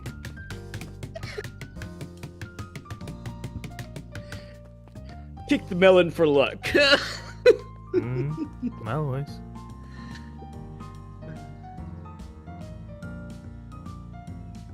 How do you keep ice cream cold? We keep them on ice. Where do you get the ice from? From the ice store. I don't know. Some are cold. How do they keep... Oh my god, jeez. That kind of children, huh? No, that kind of child.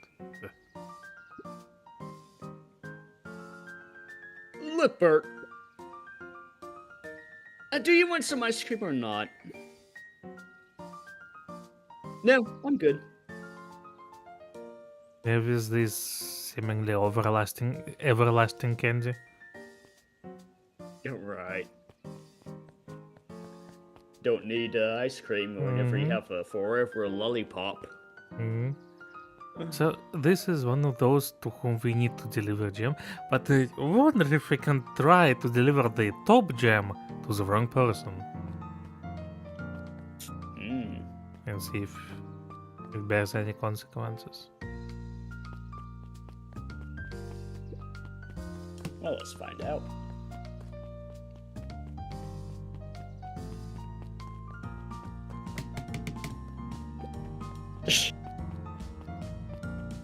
It's a compulsion.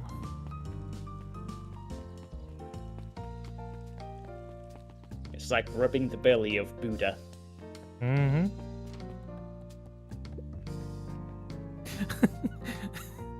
Honestly, I'm just taking this gem for a walk. Hey, Kado. Good afternoon, Luca. Can I help you find something? Maybe, maybe not. Try me. Well, there's been some weird stuff going on at the old Valentine's warehouse. Can't say I don't know anything about the old warehouse.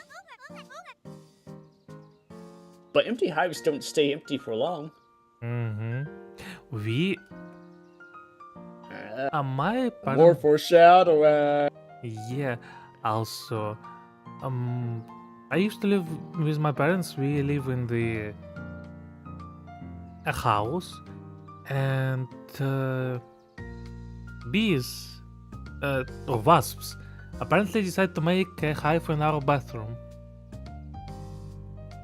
Oh yeah. Yeah, they found their way between the planks of the walls, have eaten through the styrofoam, and started to build a hive there. It started like a size of a 1 liter bottle, but it grew like to a size of a large dog. Yeah, we used to go ahead and get beehives in our attics back in the day. I mean, beehive was one thing, but that was a wasp hive. That's even more concerning. Yeah. Fortunately, I have never had to go ahead and deal with anything like that with wasps, at least. Yeah, that's not a fun thing. Actually, it wasn't our bathroom back then. It was an empty room. It was constructed kind of like on the side of the house, that is. It was filled with junk. Yeah? Fun fact, I'll go ahead and say this. How we were able to invent paper was because of the Chinese. The Chinese actually invented it simply because of wasps and their nests. So, old-fashioned paper was actually written off of wasp nests. Can you imagine a Chinese man's just sitting there? I wish I had something to write on. Oh, a hive. Yeah. I mean, ain't got nothing to wipe or write on, but there's this wasp nest right here I could use. As I was saying, back then the room wasn't our bathroom. It was just a room built like on the side of the house. It was filled with junk for way too long, but we eventually cleaned it out. And that's when wasps decided to move in. When it got warm there, that is. It took a bit to notice. They stinged my mother a few times in the adjusted room. We were wondering where they were coming from, and well, lo and behold, the hive right there. Oof. Yeah, thankfully it was dealt with. Father used a smoke candle thingy. Most of them died, then he removed the hive with the all that were remaining are the drones, and they weren't in a very fighting mood, so that have been dealt with. The only thing in particular that I could be able to go ahead and say is, like I said, I've dealt with more with bees than I have with hornets or wasps. Bees are There's nice. actually this. As long as you don't piss them off. I mean, naturally. They are nicer than wasps and hornets, at least. Alright, yeah. They're a lot more aggressive, but it depends on the species as well. I mean, African honeybees, ugh. They will actually go ahead and have at least about half of the hive constantly chasing you down kilometers from where the hive itself is. And of course, with European honeybees, or bumblebees even, they won't even go to that extreme level. Yeah. Bumblebees appear to be very chill, really. Yeah. But anyway, that's what I was saying. We had this one honey hive well, not a honey hive, but a beehive back down over there at the ranch that I used to go ahead and live at, and there was this tree in the back that I remember. An old oak tree. And apparently, the beehive itself got so dang heavy and so massive that the branch from the tree itself actually started hanging down and broke. Well, that's funny. I never considered that a possibility. Yeah, they were doing quite a bit of colonization over there. Mm-hmm. Yeah, man, what happened when it fell? Well, of course they naturally got pissed off and whatnot in particular, but it was a isolated area because we're in the boondocks of nowhere. I got stung a few times. Aw. But beyond that, no. Fortunately, it was not like the African honeybees or anything like that. Yeah. Also, apparently, word of But advice. eventually, Yeah? eventually we went ahead and had a exterminator come over to go ahead and get rid of all of that. Yeah. Also, apparently... But yeah, it was an oak tree. Yeah? But yeah, it was an oak tree, and of course the oak tree was pretty old itself and dried out and kind of dead. Yeah, that's the reason why it snapped. I see. Ay. Also, apparently, a word of advice: if you find wasps coming to your house regularly, there's a big chance they're building a wasp somewhere inside. Oh. Yeah, apparently something to look out for. Anyway, back to the game. Huh? Yeah, kids. Into the book in front of him. The more I read about bees, the more similarities I see with people. If a hive collapses and fails, it doesn't stay empty for long. A new queen was set up shop pretty quickly. So you are saying it would make sense for someone new to start using the warehouse? Nature abhors a vacuum. Yeah. Hey, Jace. Oh, hey, Luca. Have you seen this new issue of Hey Atomic? Not yet. No spoilers, please. It's awesome. I just said no spoilers. It's. Listen, I child, didn't you say anything specific. I mean, child. I have this very heavy basket and you have a very big head. I won't miss. No spoilers, please. love that inspiration. We get to see how. We get to see how mild-mannered Henry Adams becomes. Hank Atomic, man of space justice. Jace, no spoilers. Oh, sorry. My point is, you're gonna love it. Alright, Jace, catch you later. Right, so that's Space Cadet. Oh, hey, look at that. Jace didn't get a whole face full of jam. It's because I don't have a button for it. Hey! Got some jam for you, Mr. Nunscreed. Look up. You seem chipper. Well, aside from being on delivery duty, it's a nice day.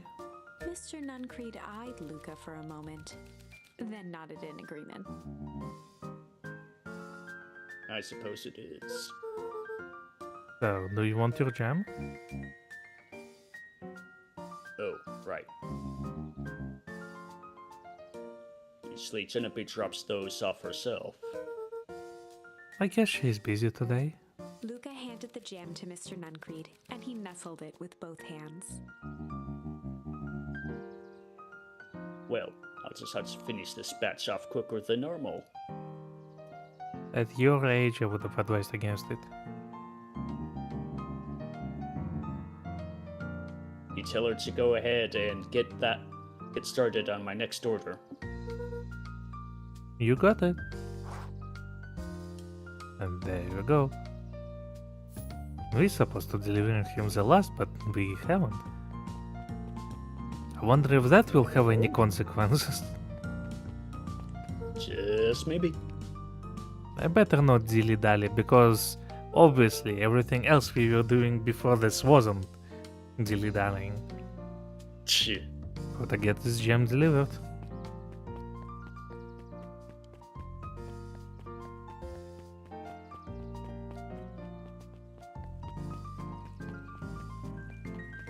Alright, science, he's closer.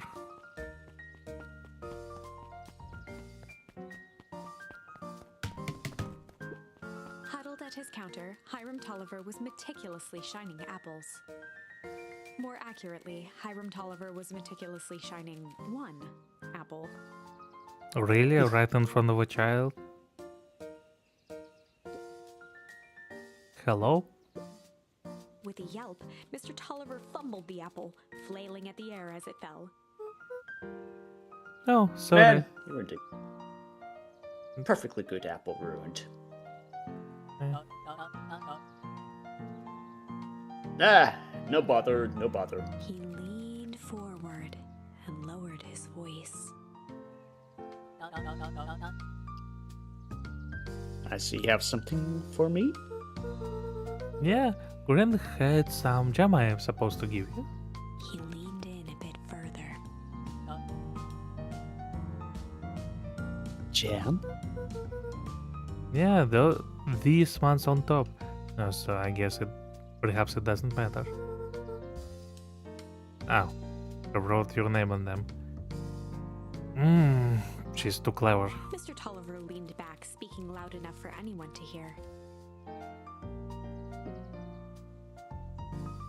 Ah, yes! The jam! Thank you so much for delivering this jam to me! I wonder if this jam is some another type of fertilizer or something. That's why this watermelon is so big there. He reached forward and snapped up the jars of jam, giving Luca a little wing. I shall put it on my store shelves, post haste. Or perhaps we're delivering this particular gem to him, he was a grocery store, and to the diner lady, because they can both get people to eat it. We are spiking the whole city. Oh my, Vivek. This is getting deep into some conspiracy theories here. I don't have much to listen to at work. No, that when I worked at work, I often listen to stuff, and sometimes those stuffs are those theory videos on Deltarune and whatnot. So it sometimes gets me in the mood of overthinking. Yeah. Of course. Of course. He leaned in for a final whisper. Have you seen much of Deltarune or Undertale, by the way? Nah, I can't say that I have. Never interacted with any of those? No. Hmm. Honestly, I don't do much, Vivek. I'm a low-energy wolf, as you can see. Interesting. Well, I will add it to the list.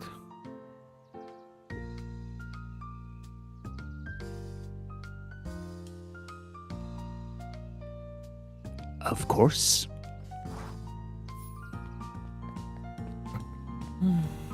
Alright, let's deliver.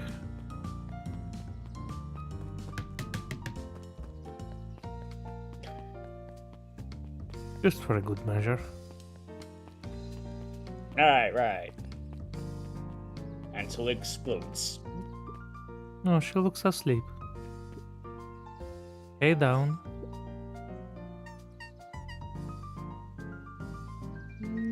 Hey, Luca. What's up? Dawn had dreams of becoming a big-time reporter. At night, she searched for the story that could be her big break. By day, she hawked papers at the newsstand. They got you on jam delivery, eh? Yep. Hey, Down, have you noticed anything weird around the town lately? What sort of weird things? People conspiring, those red pandas all looking the same, that sort of thing. Stuff going on at the old Valentine building. You might say I have heard some things. Uh-huh. I'm working on a story about it right now. So what's going on? Can't quite say yet. I still need to follow up on a few leads. Keep me in the loop, okay? Sure thing. Have you seen the new kid around yet? New kid?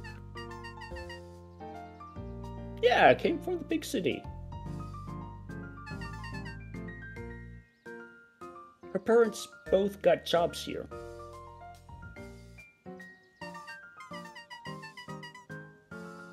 But get this, one of them is working for William Kerr and Perennial Harvest. And the other is working for Harris Valentine. Oh my. Oh my. Coincidence? I think not! Yeah, most likely not. The Valentines represents Bacon Pines past. Oh, why am I saying bacon? Beacon. Those words are way too similar.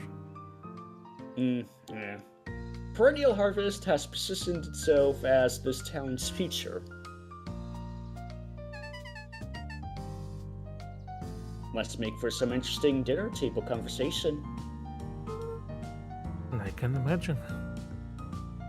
And she's back to sleep. Oh, hey, Mayor. Of course. Jam? If you could just be... if I could just be left alone, young Mr. Van Horn. Oh, sure. Sorry to bother you. It's just that... Yeah. Mr. Kerr has asked me to make the opening speech at the festival. Being mayor and all, he might expect me to be a charismatic speaker. Yeah, you are definitely not that. The truth is, I'm terribly nervous. Yeah, I can tell. I really don't think I'm cut out for this sort of thing.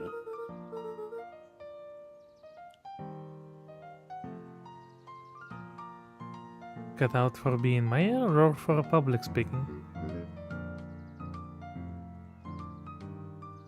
Both, I suppose. I never really chose any of this. No. It's more of a duty to my family. Like I said, didn't realize that this is going to be a family business to run a city. I mean, really, when it isn't. For our legacy. That sounds like a heavy burden. As for the festival, just speak from your heart. I'm sure it will be great.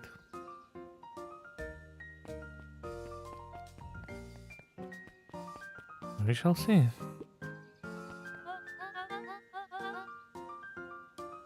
Well, if it isn't my favorite little jam runner. Hey, Mrs. Fratelli.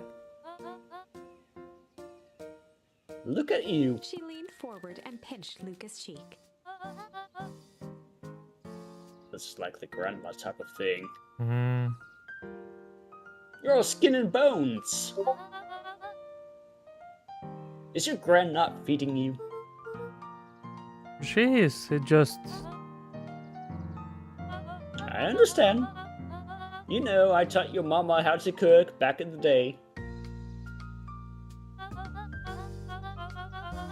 You may not even remember, but you and her used to help out in the diner.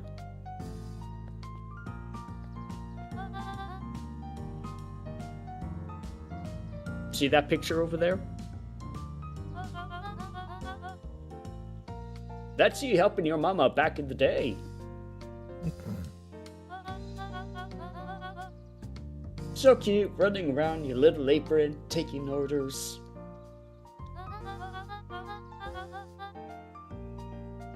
The whole situation just breaks my heart. What happened with Eleanor? Break. I've got a feeling she's out there somewhere, yearning to be with you again. What if she was turned into fertilizer and now she's one with the forest? The first one to have ever. Hmm. Few things in this world can keep a mother from her son. Luca shifted the basket uncomfortably. Oh yes, let's see here. Mrs. Fratelli lifted the cloth and inspected the jam. Looks like I'm your last delivery. I'll hold on to the basket until the next time I see Jennifer. Oh, that's very kind of her. You tell a grand hello for me, Luca. Will do. Oh, can I actually look at it? Luca squinted at the faded photo of him and his mom at the diner. Memories of that day came flooding back. Oh. Oh, Oh. flashback.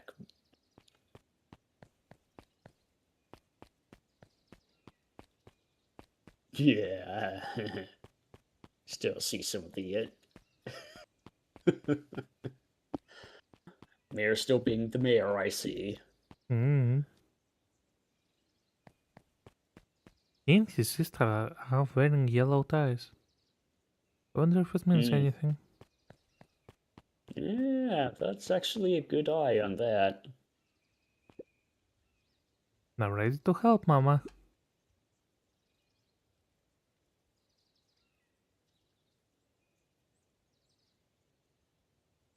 Alright, little buckaroo. It's up to us to feed these folks while Mrs. Fratelli is away. I've got to deal with the inventory before I can start cooking. Do you think you can handle taking some orders in the meantime? Yes, Mama. Well, I don't think we saw this guy before. At least I don't remember him. True. Gadzooks, they shrunk the waitstaff. Jeff slapped the table and gave Luca a toothy grin. How's your pops doing? No, he will be dead He's in a dead. few years. No, he will be dead. He's still alive. Ah, He's been pretty busy those days. I know the feeling. Tell him that fishing rod he ordered should be ready next week, will ya? Sure thing. I've been in the mood for something sweet. You got a burger that can satisfy a sweet tooth? Is there? Is there a burger with something sweet? Honestly, I can't even think of anything. A sweet burger? Yeah, and top it off with some grill. I heard about grilled cactuses, but I have never seen anyone actually order a grilled cactus. I mean, like, It's eh, it's. it's kind of like a pineapple. Do you want a grilled pineapple? Sure. Is anybody going to order it? No. I mean, pineapples are much easier to come by than a cacti, I can imagine. Yeah, also true. Grilled cactus? The heart wants what it wants. Alright. Well, Huh? I'm sorry, I'm all out of grilled cactus. apparently you wanted something sweet, so indulgent, I suppose. Oh. Oh. How is cactus succulent? Alright.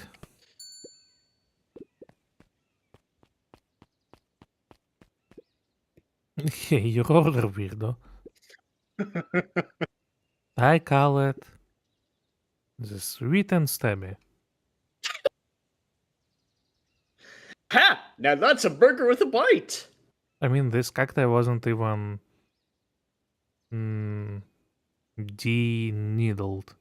It was just that. Right. Right, Mayer?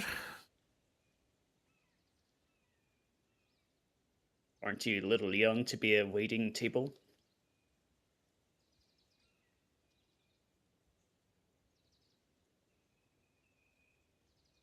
I tried to think about the comeback, but I came with nothing. I'm just helping out. Father had me hustling when I was your age as well. Father always says, children are to be sails, pulling a family ever forward. That's very exploratory. More like exploitation. Yes, that's the word I've tried to go with. That doesn't sound very fun. There's plenty of time for fun. For instance, Father and I always make time to have lunch together once a month. Luca glanced at the empty seat across from Gus. Should I come back? Oh no, it turns out Father was too busy to have lunch today. I'll just go ahead and eat alone. Oh,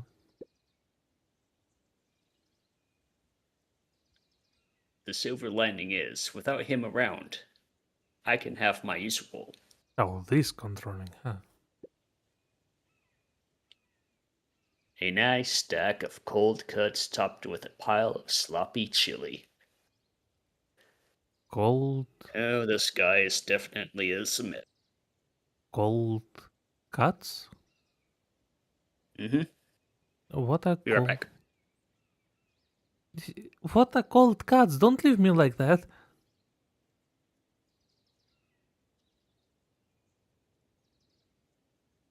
I... I... I- Hmm. Cold cuts. Cold cuts. What, Oh. I guess it's that then.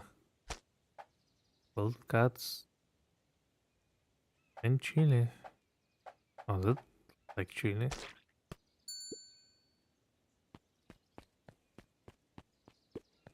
Mm. Well, let's just wait a minute or two. See if he returns. Oh,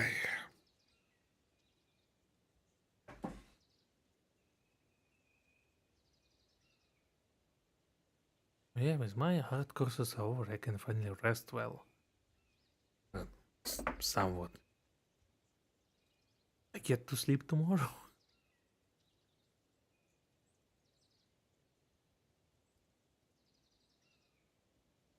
Mm.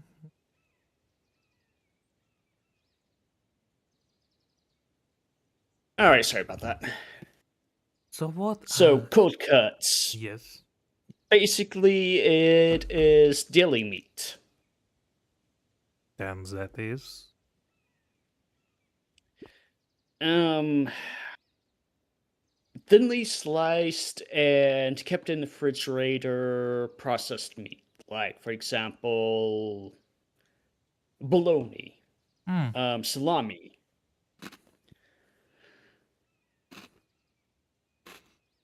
Mm-hmm. And of course those deli sliced ham as well. Those would be cold cuts. I see. Now, this game was highly educational so far. Well, mostly thanks to you, of course. Anyway, I guess I got it right then. Here you are. Cold cuts with steaming hot chili on top. I call it Oh man, my. the hot and cold. Get it like Katy Perry song? Huh? Huh? Right, right. Sometimes you're hot, sometimes you're cold. Mm-hmm. That's perfect, thank you. Aw, thank you for saying my line. I get lost sometimes. Fun fact, this particular song, Hot and Cold by Katy Perry, mm, it was put in The Sims 2 and it was actually sung by Katy Perry in the language of the game. Oh. But Ironically, Katy Perry came from my hometown. really now, Yep. you sure you don't sing? I am positive I do not sing. Alright. Hi, Roxy. Luca? I'm helping. Wow. Hopefully your work ethic will rub off on Rolo. What can I get you? I'm not really feeling like a burger. I want a burger now. As long as it doesn't have cactus on it. Yeah, preferably. How about a chicken sandwich with bacon on top? Surprisingly, say in order. Coming right up. I forgot what you wanted. Chicken sandwich with bacon. Right, So so that. tender, yeah. Hmm? I'd consider that as chicken. Then Yep, that's bacon. bacon.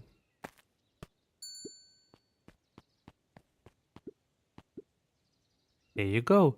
I call it the love me tenders. Yeah, because it's tender chickens.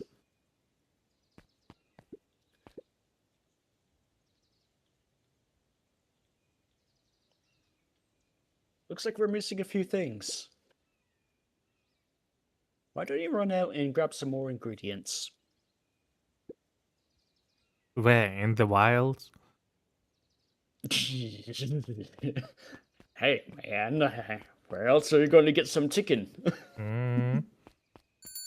I guess it is the same as the father fragment, so for him we use charms for bait and here we use charms for cooking. Oh well. I guess something worth exploring once we collect everything. Hey, you! Anchovies or pineapple. She's asking the important questions right here.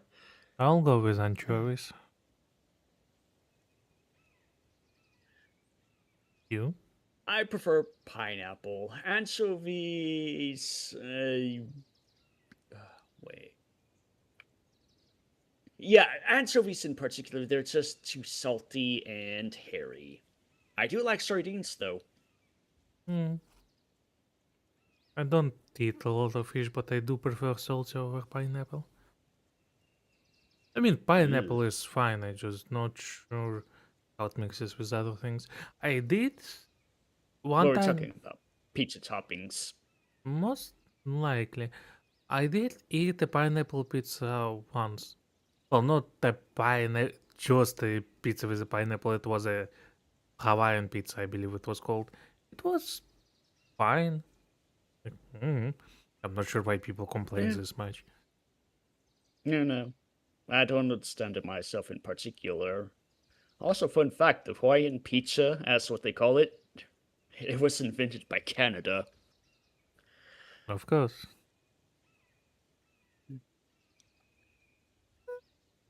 What?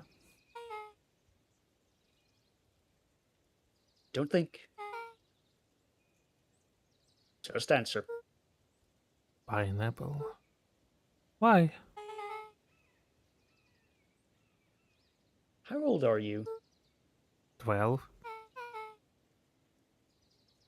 Perfect. Follow me. Who are you? Anyone ever tell you ask too many questions? I'm gonna have concerns with this one once he gets older. Hmm. Just try to keep up, okay? What just happened? Well,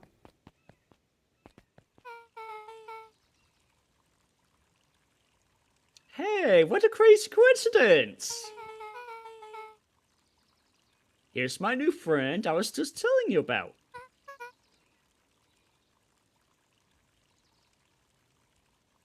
Oh, that's wonderful. oh, those must be the parents.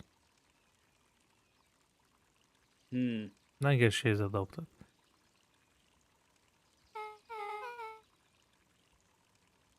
Yep, we just hit it off. Oh, really? Get this, his favorite pizza topping in the whole world is pineapple. So there's something funny about a mouse and a seemingly hamster adopting a cat. At least I Yeah, a think little that's a bit off. hamster. Could also be a mouse. Anyway. Eh. Oh, And what is your new little friend's name? Beck locked eyes with Luca. The look on her face was equal parts expectant and desperate. Luca Van Horn. Nice to meet you.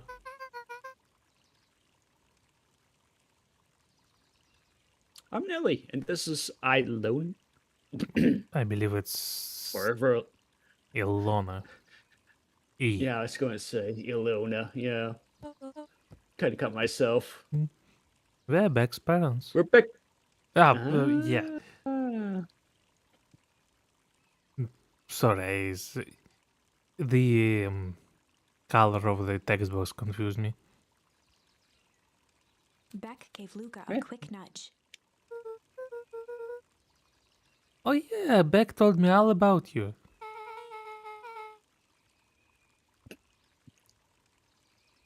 Already feels like we've known each other for years.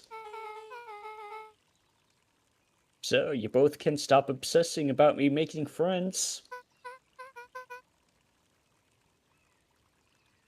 Oh, darling, we never doubted you.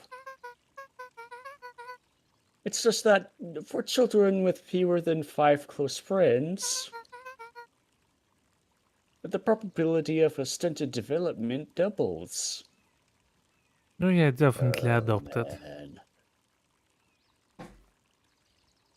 It's common for the adoptive parents to read too much into how to raise children. Well, for better or worse.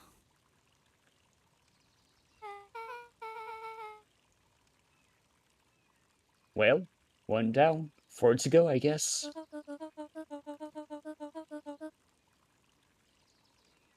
What Nelly means is that we just want this move to be as easy on you as possible. I just realized, is Beck short for Rebecca? Probably. Can be. It's kind of like Chris. Chris is short for Christina.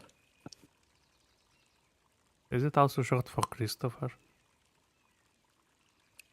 Can be that too.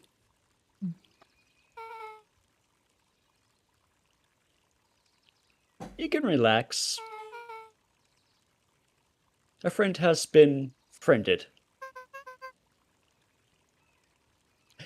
This calls for a celebration. Luca, you must join us for dinner tonight. Dinner? Wow, another coincidence. Actually asked him, and he said he would love to. Oh my, oh my. It just... Wonderful! In that case, we should pick up some groceries. You two don't get into too much trouble now. Damn.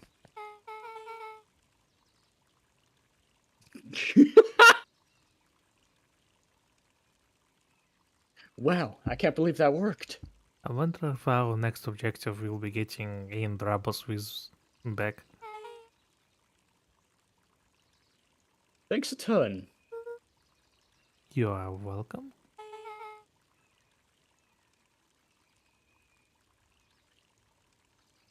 You owe him a lot at this point. My moms are great and all, but they can be a bit much sometimes. Alright, how is this little cottage next to that big mansion place? Oh, that one. Wait, you live on the Valentine estate? Yeah, that's the spot. Meet me by their big creepy gate. Don't be late. Or I'm back to square one on this whole friend grift.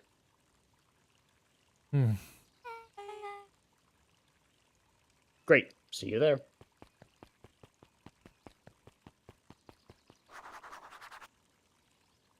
Meet Beck at the big creepy gate.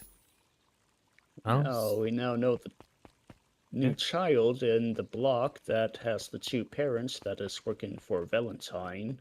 I mean, they're not necessarily... Oh, there's the guy. They're not necessarily working. But then what's the other reason why they would stay there?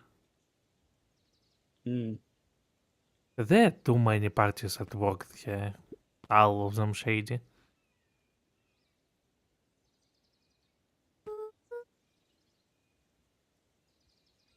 Good morning, Oh. His face looks slightly melted. Good morning, Joe.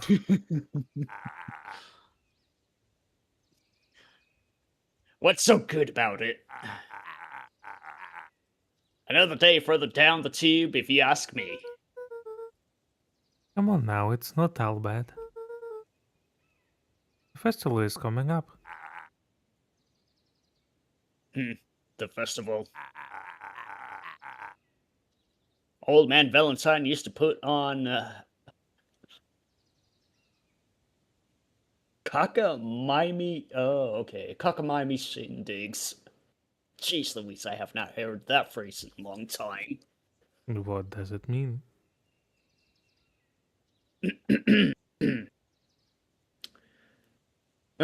Basically, cockamamie shindigs means distracting or not necessarily anything. Being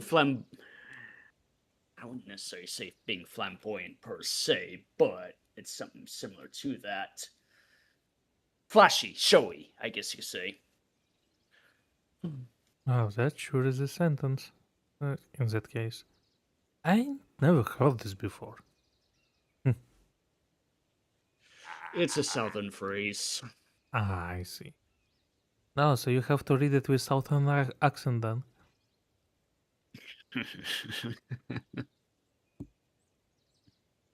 And where did that get us?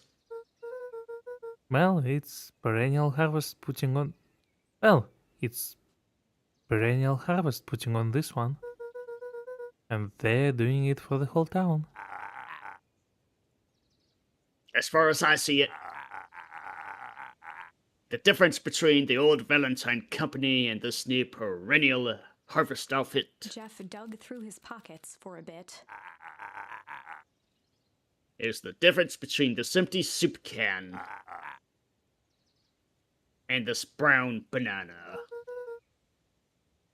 So, one is dead or dying, and the other one has empty promises, I'm guessing? Give or take, yeah. But those are both garbage. Exactly. Right, good talk.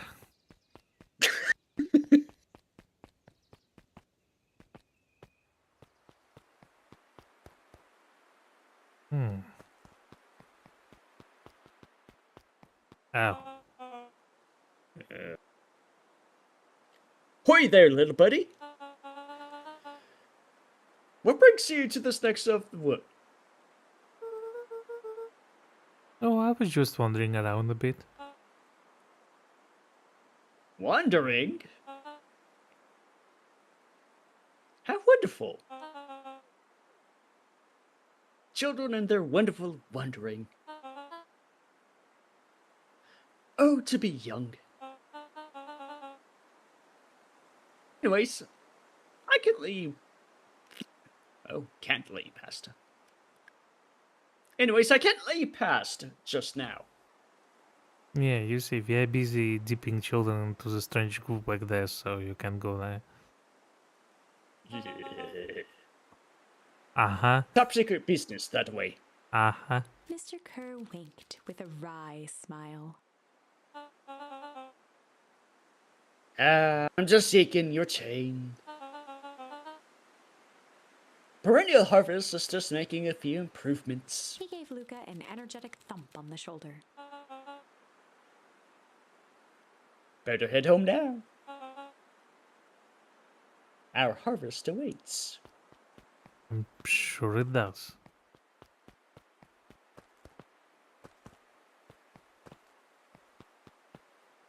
This hive is still empty. Oh, are we breaking in? Ah.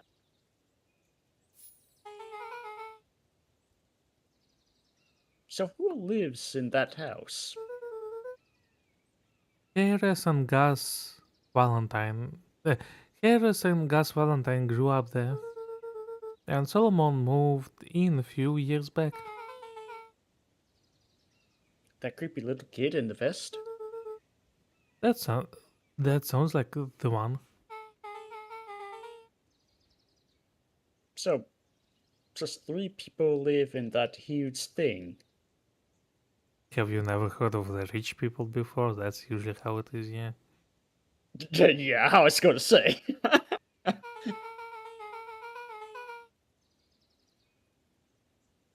I bet a bunch of shitty stuff happens all the time in a place. Yeah. Spot on. Rich people do a lot of shady stuff. Not really, the Valentines pretty much keep to themselves. Well, that's even more reason to suspect some shady stuff going up there. So it's empty and boring. Pretty much. What a waste.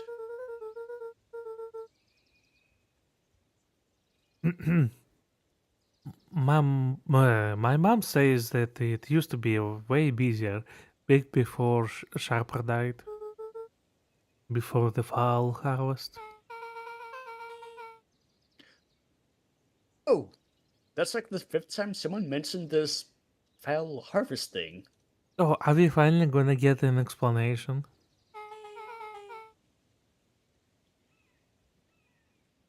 And you all use that same ominous tone.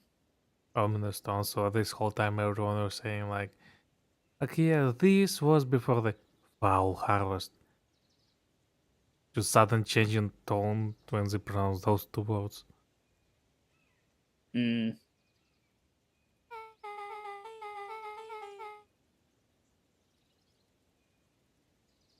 Eventually, you're going to explain to me how that harvest got all filled up. Eventually. I expect an explanation right now. But we can't keep my parents waiting anymore. This way. Alright. Wait. I just remembered, wasn't the role waiting for us at the tree house after the gem delivery? Yeah, they probably should have went there. Huh? Well, we're already in deep already. Mm-hmm. Most kids would have just ditched me by this point. Why are you still here?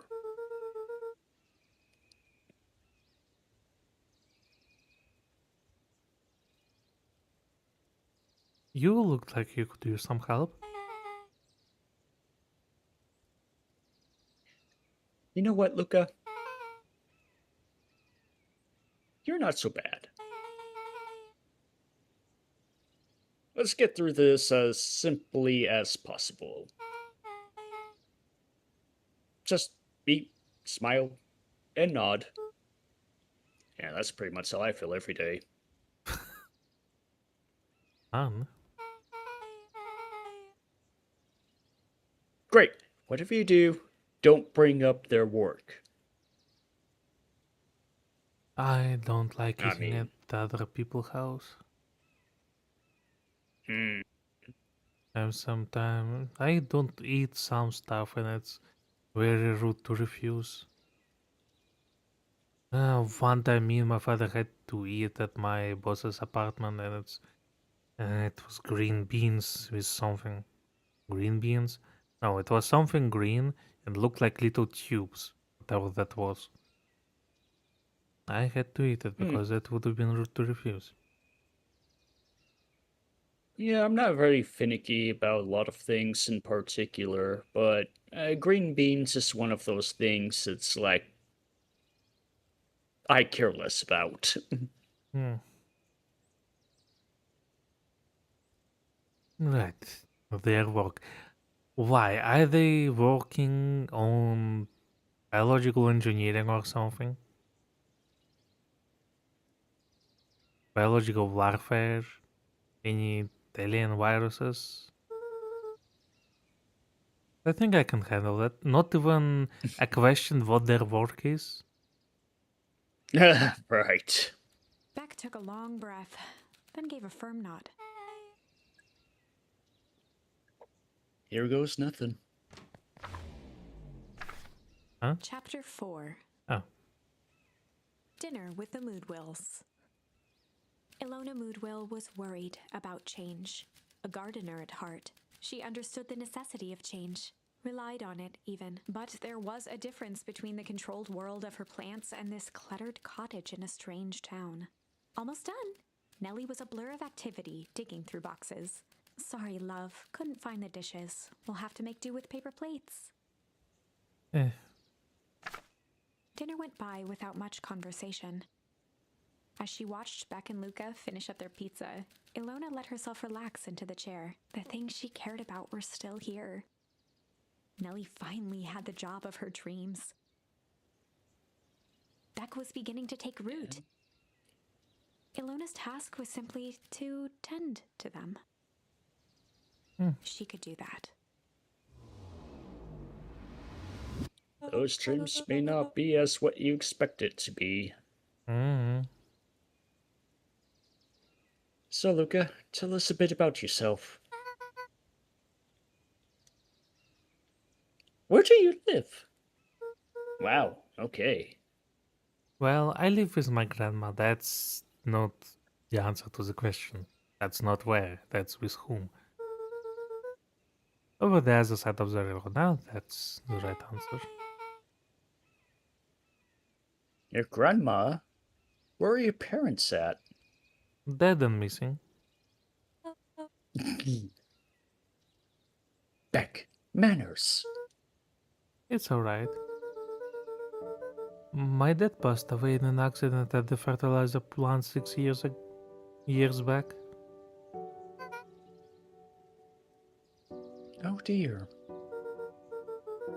My mom been missing for a few months now.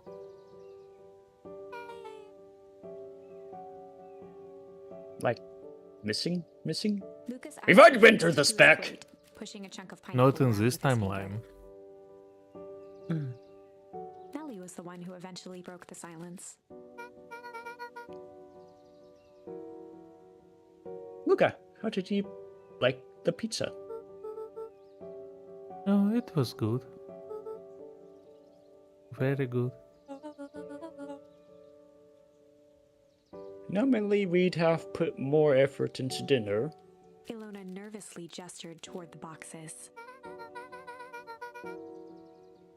We aren't fully settled in, and Beck has mentioned that it's your favorite. I'm sorry, are we just skipping the part where he said his mom was missing? Child with no social awareness. Right. Beck! I'm sorry, Luca. This move has us all a little tired. Luca wiped his face with his sleeve. No, it's fine.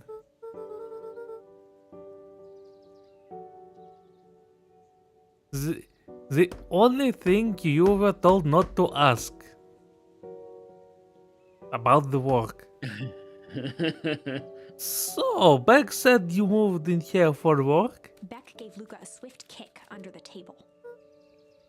Ow. I mean, what brought you to Beacon Pines? Beacon? It's whatever. Yeah, bacon. Oh, you were right the first time. We're here for work. Nellie wouldn't tell you this, but she's a brilliant chemist. Hmm. Exactly what we need around here. I don't know about brilliant, but I do love it. Yeah, like just recently I created a compound that ages things very rapidly. Would you like a demonstration? I put it on your slice of pizza, it should take effect soon.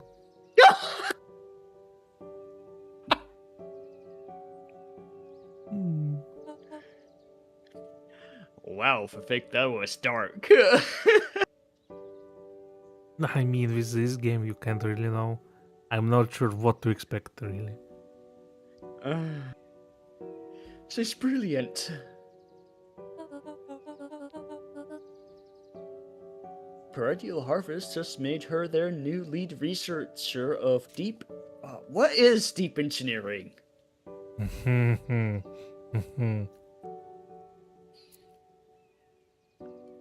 My guess, mining and such?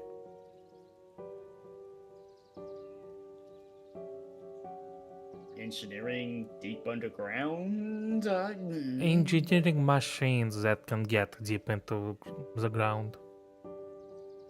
Machines, facilities, places. I swear this is something that's made up. Oh.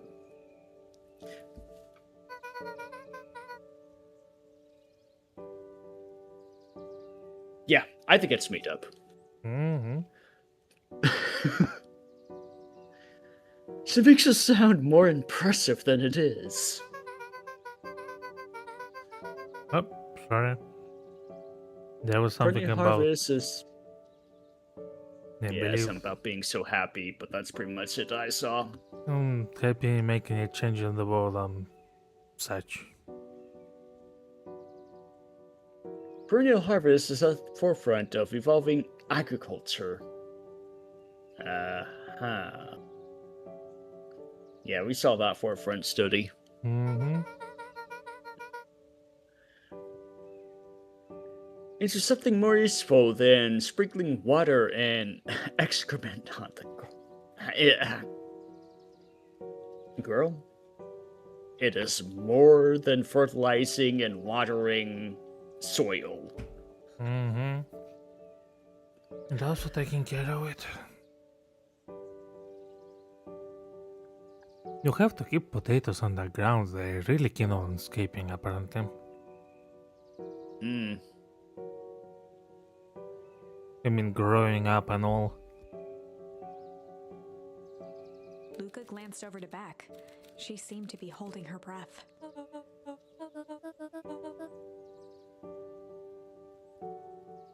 What Nelly means, Luca, is that there are different ways to grow plants. Yeah, there's old-fashioned way. And then there's dipping them into the green sludge so they grow up instantaneously.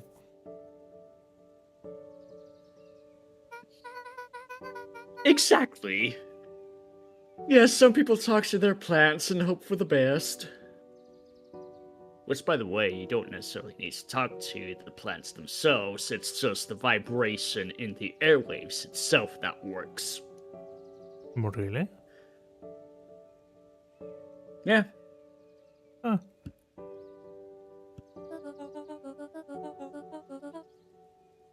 And some people happily leave their job to allow a loved one to pursue their dream. Oh, aye.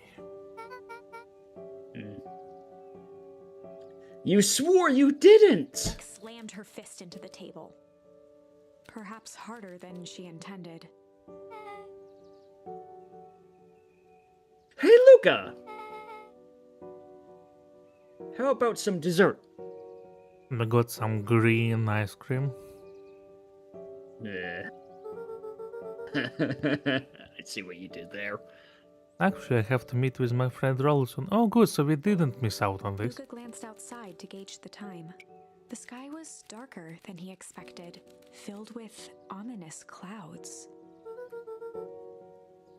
Looks like there's a storm brewing. I should get going. Hopefully it's not a thunderstorm. I don't think the treehouse is a safe place to be during the thunderstorm.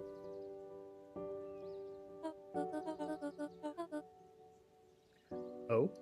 I didn't think there was any rain in the almanac. Really? Yeah. You guys are very scientific and you're reading the almanac. Yeah, almanacs aren't that useful around here. What are the almanacs? Almanacs are pretty much the prediction of the weather within years. It's kind of like astrology in a sense. Oh. I see, so nothing to do with actual weather report. No, not really.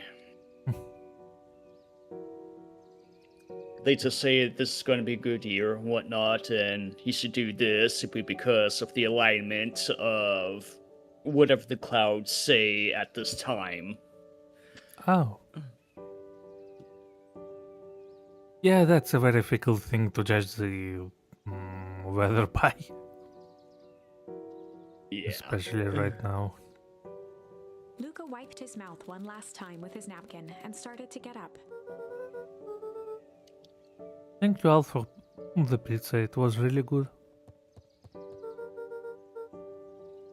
See you at the festival, back.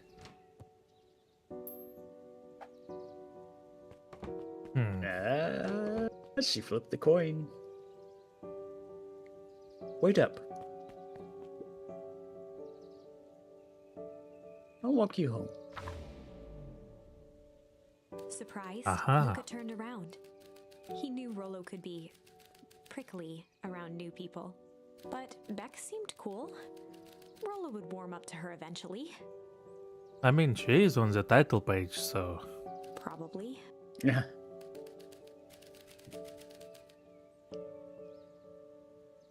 Luca began to respond, but the sky answered for him as the clouds above began to rumble, break. What's the difference? Break means the clouds are breaking formation. So it's like you're at the eye of the storm, I guess you could go ahead and say, or at the ending of it. Rumble means it's starting, and there's going to be a thunderstorm. Well, I am all for escalating.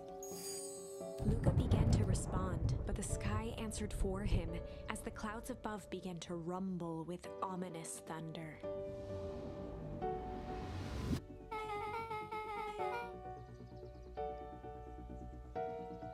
You sure we can make it home before the storm kicks off? Luca surveyed the roiling clouds.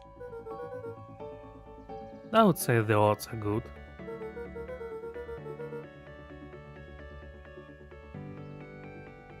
Maybe you should stay here now. Just make a break for it. At that moment, the heavens opened up, unleashing torrential rain. Aha.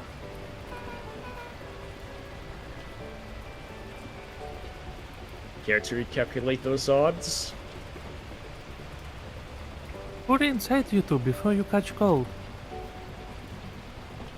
Well, I guess we're not meeting Rollo. Yeah. Luca, Nelly will keep trying to reach her grand. Excuse me. Goodness. My candy flew away.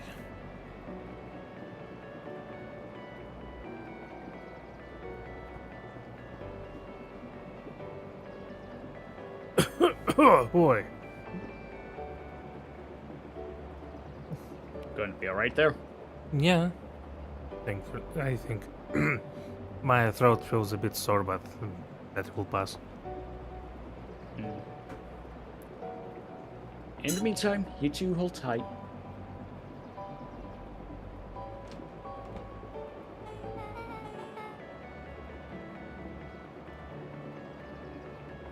Sorry, not much to do up here. Most of my stuff is still in the boxes.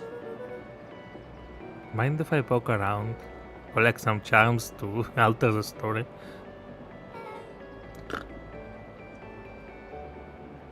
Be my guest. Flowers. Luca bent down to examine the bouquet of wilting flowers. Judging by the odor, they were well past their prime. Pungent. He Ew. flipped open the attached card. I wonder if it's going to be used in the recipe in the diner. Oh my. Happy trails from Coach Walker and all the Fairview Condors. Boy, you weren't kidding about poking around, huh? Oh, sorry, was this from your old school? The most recent one, yeah. Some schools gave me going away cards. Some did flowers. When they're really trying to feel good about themselves, they do both. So you've moved a lot. Yeah, that's the thing about having brilliant parents. So many places need the green sludge to be delivered to.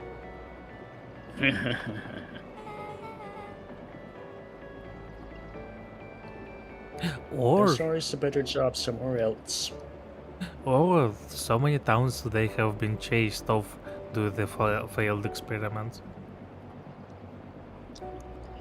I mean, they don't seem to be that bad, per se, but you wouldn't be wrong either.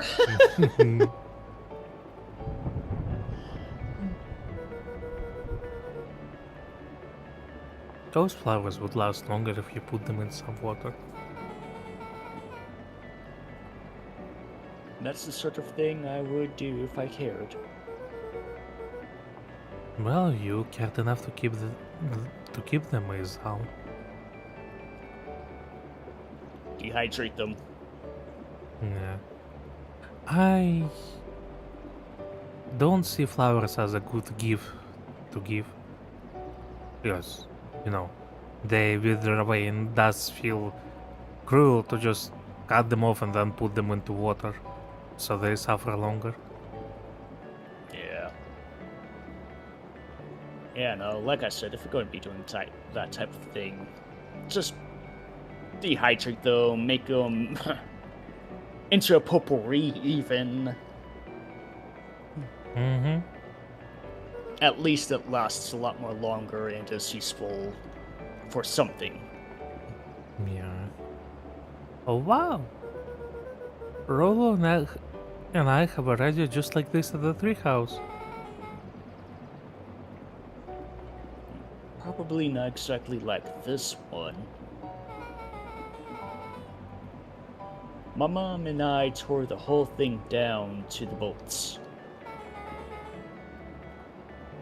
Fitted it with some state-of-the-art vacuum tubes. Oh jeez, vacuum tubes. Oh. Nice, so a bit in the past. A fair bit. Yeah, we're going old school with this stuff. Mm-hmm. This seems pretty awesome.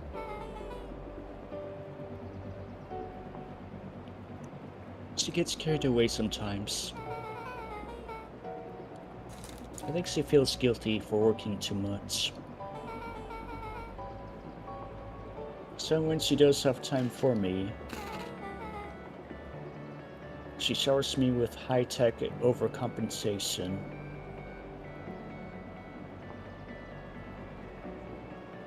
Well, last time she got me a robotic arm. Looks like a real one, look. Luca flicked at one of the toggles. Ah. I bet you can get all sorts of stations on this. Not up here in the boonies. Boonies.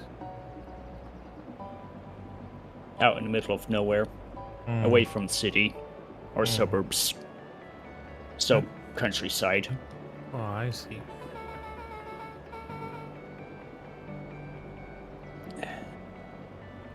You wouldn't believe the stuff I could pick up back in the city. But around here, it's all farm, reports, and static. Ah, shucks. Or country music. Luca squinted into the eye hole of the microscope. This looks wild. What is it? Gum. Gum? Luca adjusted the slide with his fingers to get a better look. I'm tracking the structural integrity of gum with increasing amount of chewing. Oh, you're not putting that in your mouth constantly, are you? I hope not. Not after touching the microscope.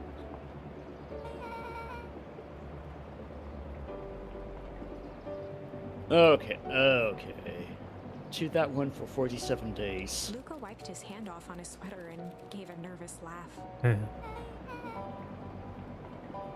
It's weird, I know. It's unsanitary is what it is. Beck looked down, timidly tapping the ladder with her feet. You think it's weird, don't you? A little. But weird can be cool. Luca, can I ask you something? You just did. Of course.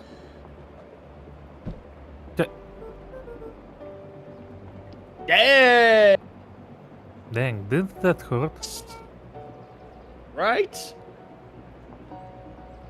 I'll be honest. That... sorry.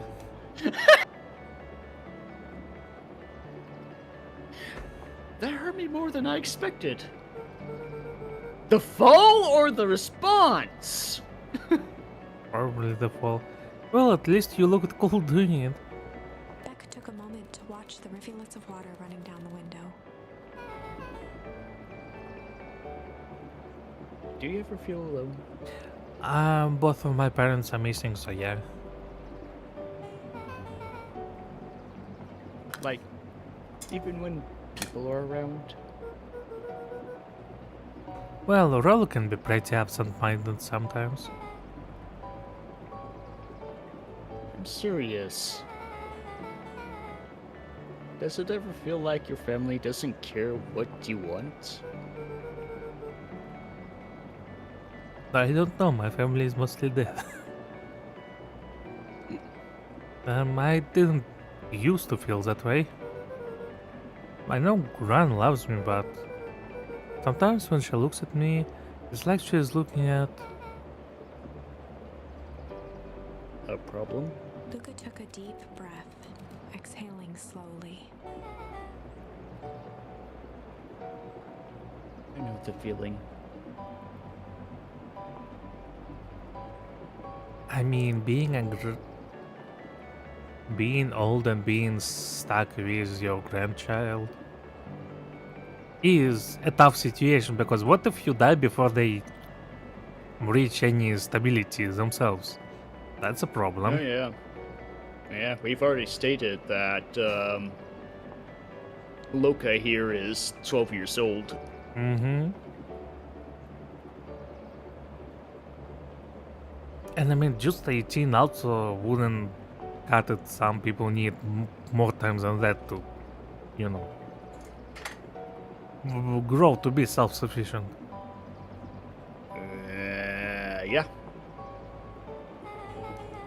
So that's definitely, well, a lot of stress. Mm-hmm. And the old age How do you doesn't deal help. with that? The old age, no, it doesn't.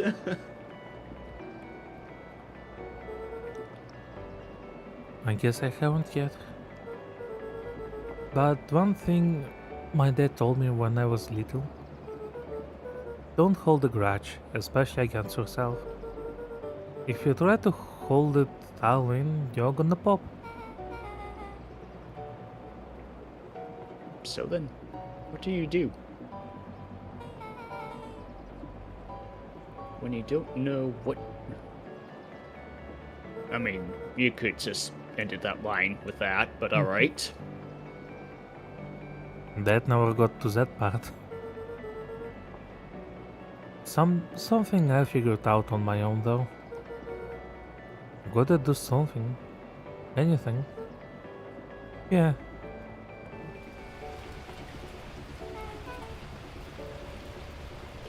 What are you doing?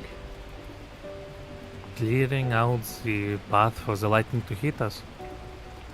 I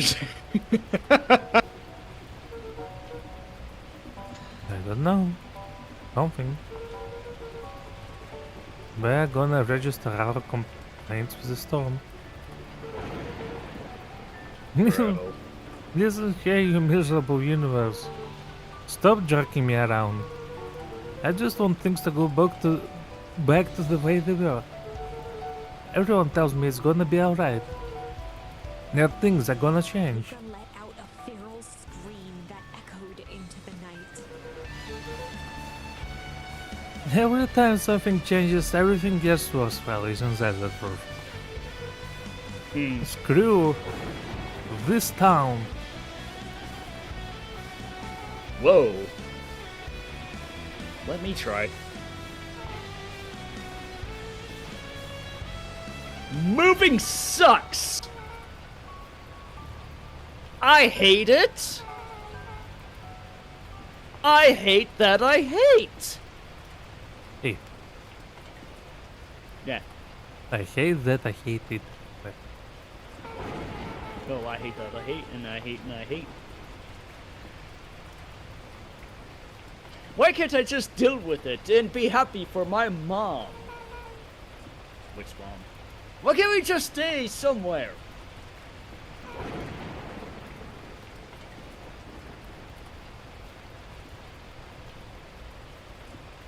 Okay.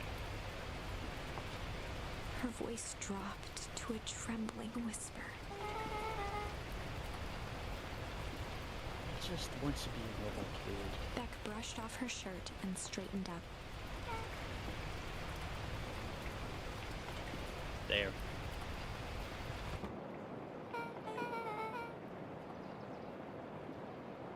Wow. I actually feel a little better. As abruptly as it began, the storm abated.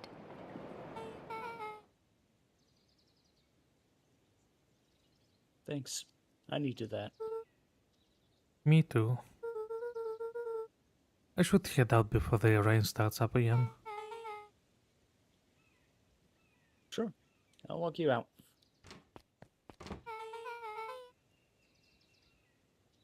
See you and Rilla at the festival? Sounds good. Luca?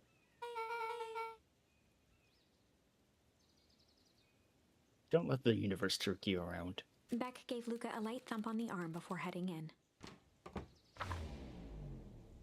Chapter 5. Friendly Feud. Huh. The air Oh, was heavy no. with hard rain's residue. The smell of wet things. Despite his dreary Now it's surroundings, good. Luca felt at peace. Wait, chapter 5. Yeah, He'd never shared those details about his dad with anyone, not even Rollo. But it's not like this changed anything. Rollo was still his best friend. Adding Beck to the group would help balance things out. Everything's Well, better in threes. Rilla may think things differently. This is what Luca told himself as he headed to the treehouse. catch up with Rollo at the treehouse. Alright, let's see if any horrible deaths awaits us. Oh hey. Hey down, tracking down a lead. You bet. I heard a juicy new rumor. Turns out, when Sharper Valentine died, he left behind a peculiar last will and testament. Peculiar how? He didn't just give his kids an inheritance, there were conditions. To inherit all my riches, you have to poison the town. Yeah, Like what? kill him. The document stipulated that Harris had to take on a child as her ward. A kid our age who just showed up to town one night with a lawyer. Solomon? Bingo. So Harris was forced to take care of him. Alright, so along with aliens, androids, strange goop Grant being up to something, those parents, the brilliant chemist getting in, there's now a strange adoption of a strange child. So what? Like, deal with the devil or something? What else is going to come up in this town? That's a good question. Let's find out. Yep, or she would have lost everything. Why would Sharper care so much about some random kid? Rumor has it old Sharper sowed some wild oats. Wow, okay, even I presume it means that Okay, so children. means upbringing. So, wild oats, I'm guessing upbringing of some wild children's or wild. I think it more refers to bastards. Gotcha. You know, sleeping around with other women, they get pregnant and they bring in children. That sort of thing. Gotcha. That explains the way Harris treats him. Poor Solomon. How did you find all this out? Yeah, that's a good question.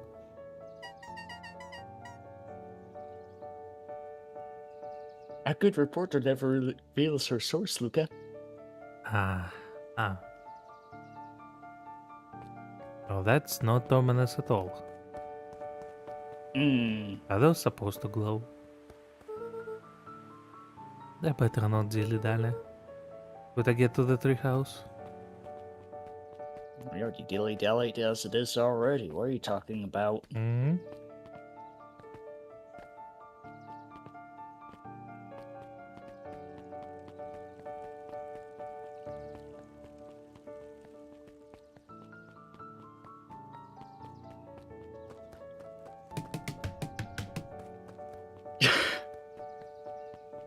That's not dilly-dallying. So, how are you up there at night?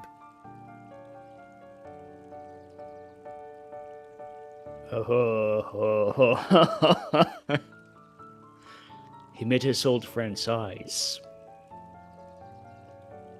and was greeted with nothing but ice-cold anger. Heavens! This is no time for fractured friendships? Yeah, I can imagine Rollo will be pissed.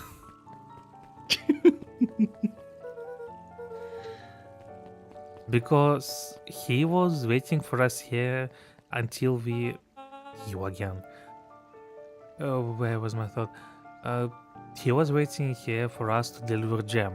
We delivered jam, but now it's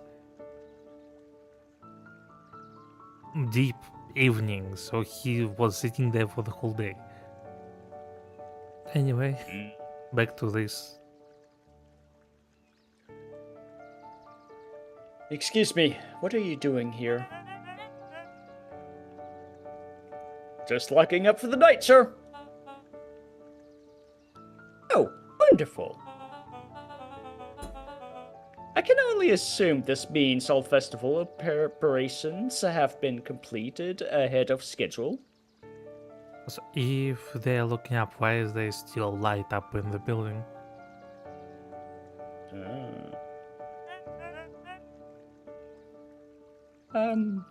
Not exactly, sir. The storm set us back a bit, and it's getting late, so we all decided to...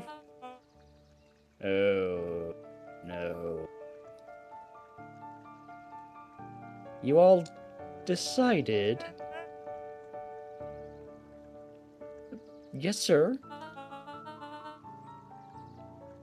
So unaware that your job involved deciding anything. We all here at Perennial Harvest because we believe in creating a better future, yes?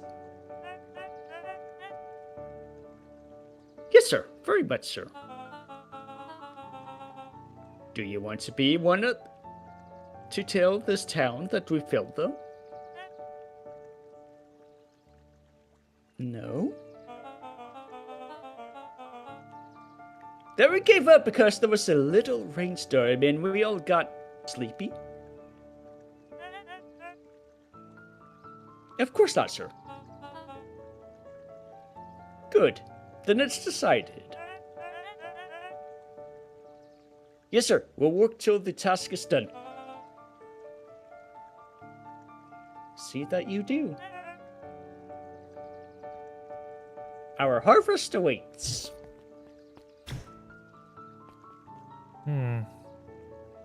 He really deserves this clipboard being broken above his head. I mean, one of the things I don't do at work is stay up late. When the working hours are over, I close up, and even if Jesus himself shows up, I'll tell him to come back tomorrow. Right. Come back when I get some sleep. Hmm. I mean, it needs to be some extreme case for me to stay up late at work. Rolo, are you still up there?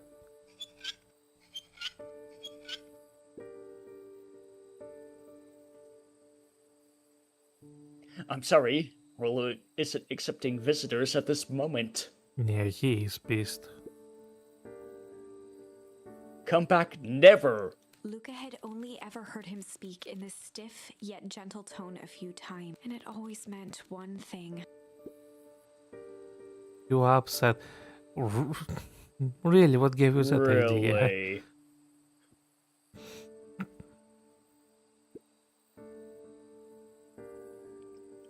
Oh, what makes you say that? Maybe because my best friend abandoned me for no reason? I didn't abandon you. I'm just a little late. That's not a little late. No, no. Rollo scoffed. The rain held me up. Liar! You weren't even home! What? The storm got bad and I got worried. So I went looking for you. Imagine my surprise when I made it to your house. And you weren't there. I hadn't made it back yet. I'm not a fool, Luca. It doesn't take all day to deliver some jar. No, that storm rolled in out of nowhere. And I got stuck after dinner at Beck's. Luca stumbled on his words, knowing he'd said too much. Beck? Dinner? What the heck is Beck? She's a new kid in town. She's actually kinda cool. You would like her. Needed help convincing her parents, and she made some friends. New friends? I spent all day waiting for you. And you were off making new friends? It's not like that, Rollo. You know, while I was waiting, I made some upgrades to mission control. It was going to be a surprise.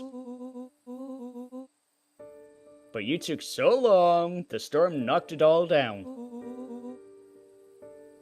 Just like you knocked down our friendship.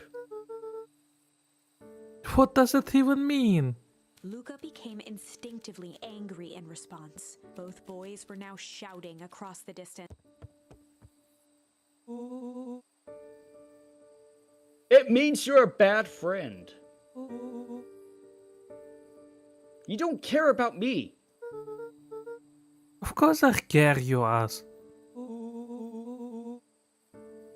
I knew I'd get in trouble waiting so late for you. But I kept my word. Because that's what friends do. Oh wow, what a noble sacrifice you made. Easy for you to say. Your grand doesn't even care. Oh my, oh my. Wow, we're getting some deep stuff. You can stay out as long as you want. And no one even get into trouble. Seriously? You're acting like I chose this? If that's what you think, then maybe you You are the bad friend. Rollo's tone changed to a calm, Wait. yet more intense anger. Maybe Pa is right.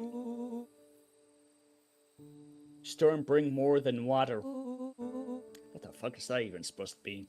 I think wasn't it more than weather?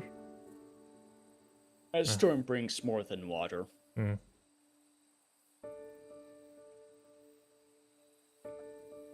The one brought out like the real Luca. Stop quoting your past nonsense like it means anything. Yeah, well, at least my Pa is still around. Wow. Oh. Really going there. The words hung in the cold night air. Rollo's stomach dropped, knowing he'd crossed a line, but it was too late. Luca, Good night, Rollo.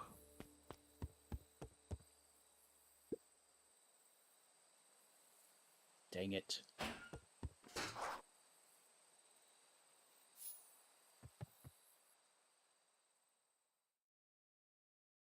Alright, that one gave me shivers. Yeah. If Rollo thinks I'm still going to the festival with him, he can show it.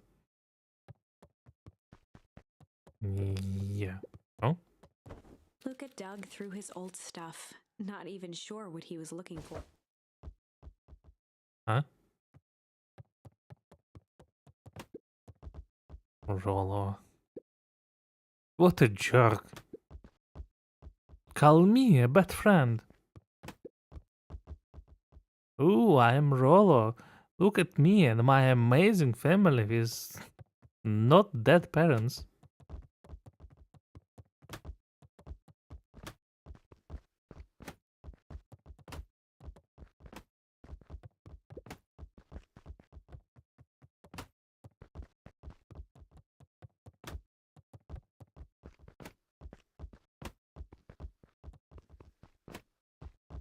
Well, I guess that covers it.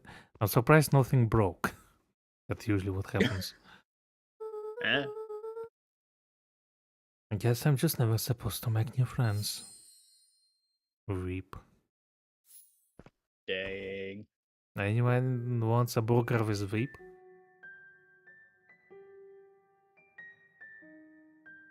I think that's someone else. Luca? Gran cooed gently from the hallway. You slept straight through breakfast. Luca, are you alright? I'm fine. Just don't feel like getting up yet. Okay, I'll leave this opening by the door. I've got to run out and take care of some things. Grandma and her, mystery stuff. Okay. I'll be back later to check in. Sure. Luca just wanted to be alone. He waited to hear the sound of the front door closing.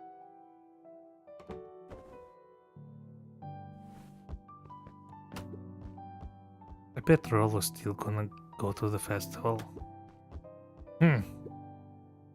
He's gonna be miserable.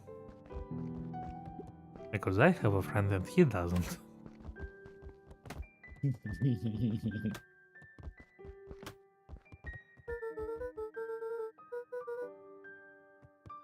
Oh, I see, so not going out.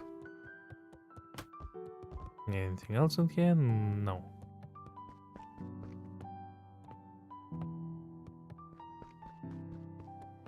Well, I guess it's back to bed. Luca dozed off again.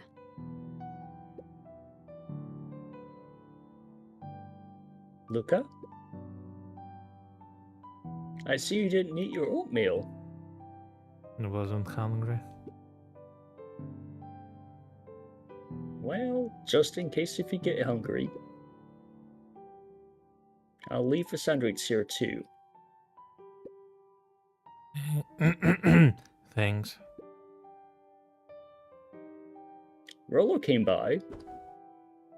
What did he say?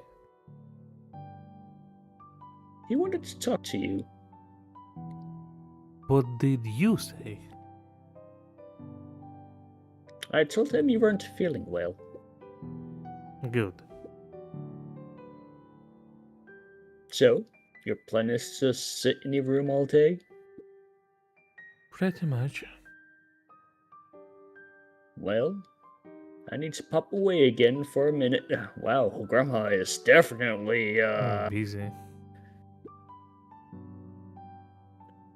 If you decide to end your pity party and go outside, I think it'd do good. Noted. Lucas still couldn't bring himself to go out. Besides, if he ran into Rollo, he'd have to actually confront the situation.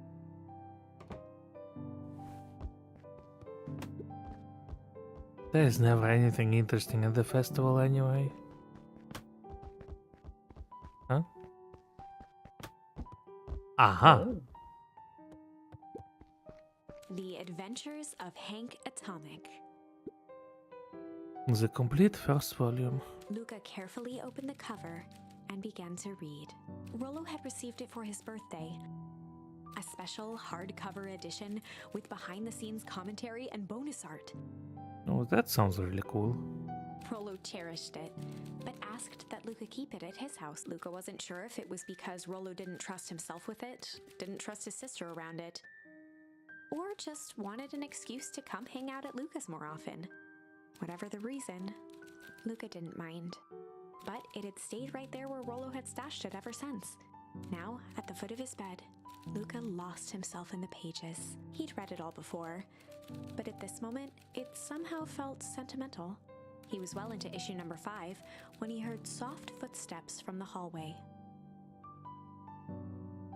So, the festival is happening and we are staying here. A festival seems like the, important event to happen in the story. Imagine we just sit here reading comic while people out there, I don't know, turning into plant zombies or something. Whose ever plan came to fruition or I mean, such. that's usually how, Apocalypse works. Just mind your own business in here in this little cozy cubby. Mm-hmm. That's your home, and all of a sudden, BAM! Everything just changes. Yeah. When I streamed Project Zomboid, it was funny. Sitting at home felt like the best option because going out is just full of zombies that you barely can fight against. I also have put a knife into a microwave and started a fire. It burned down a few houses.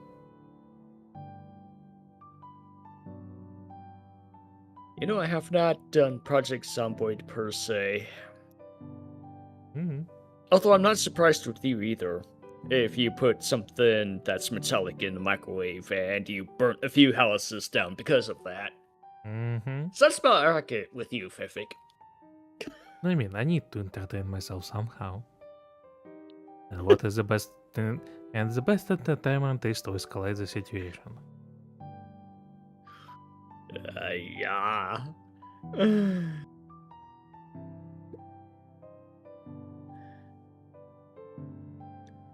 Luca?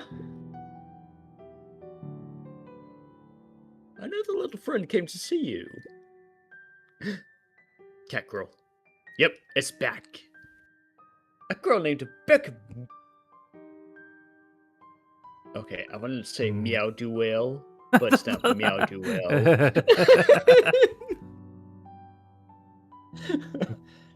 Meow Do Well. Yeah, that's... Actually, that sounds kinda nice. I need to keep it for any future tabletop games. Meow Do Well. A girl named Beck Modewell.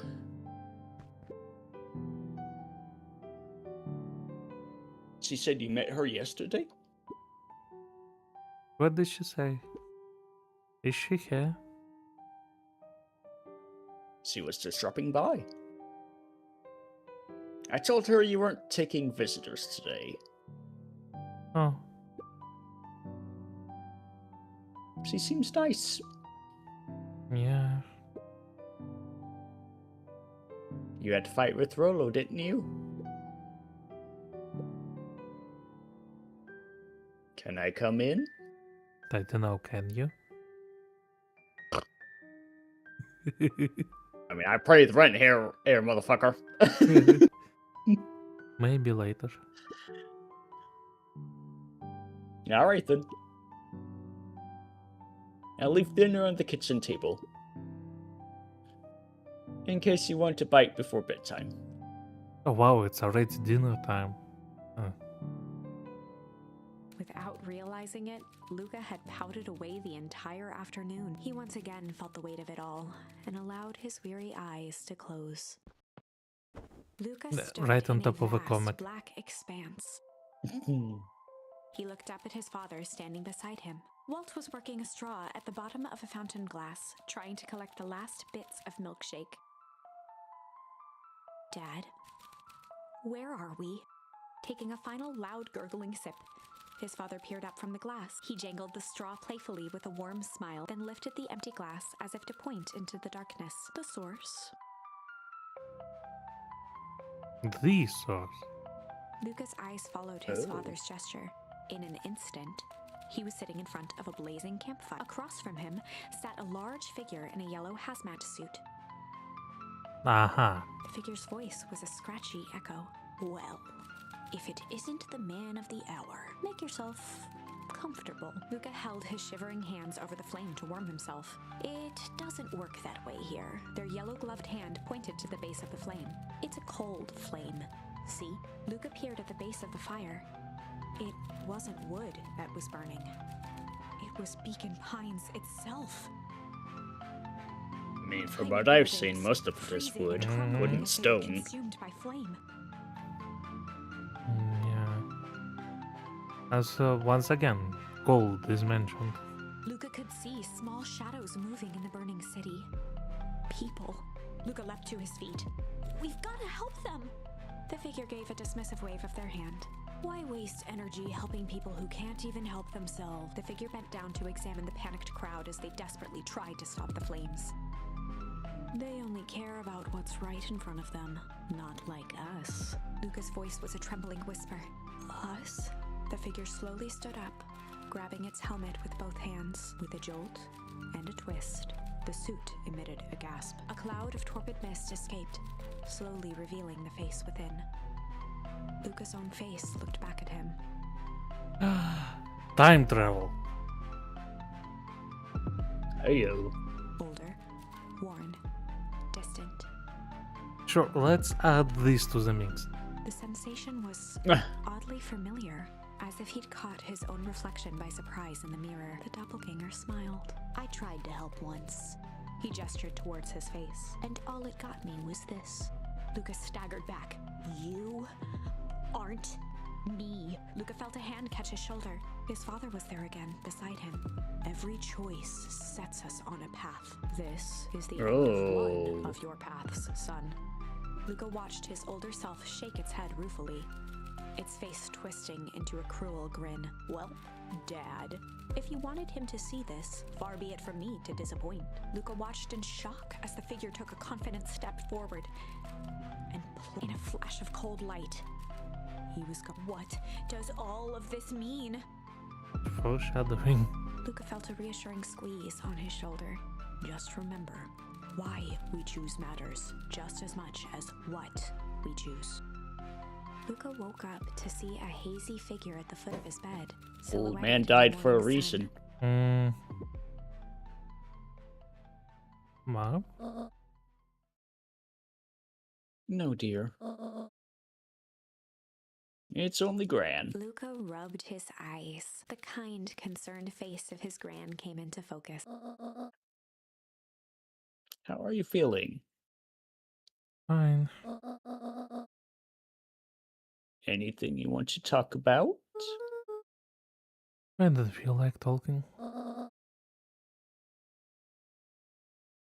That's just as well.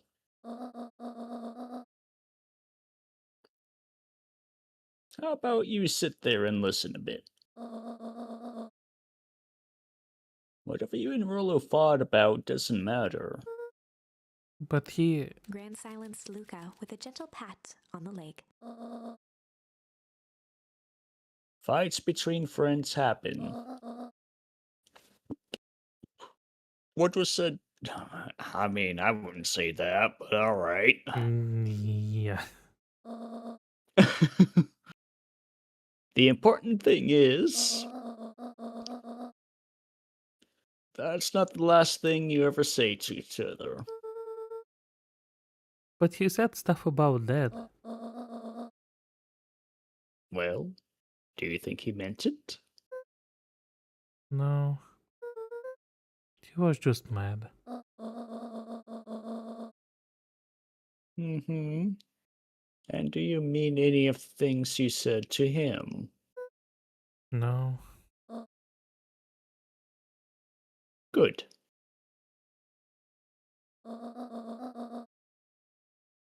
One must appreciate friends in their best moments. And accept them in their worst. Accept.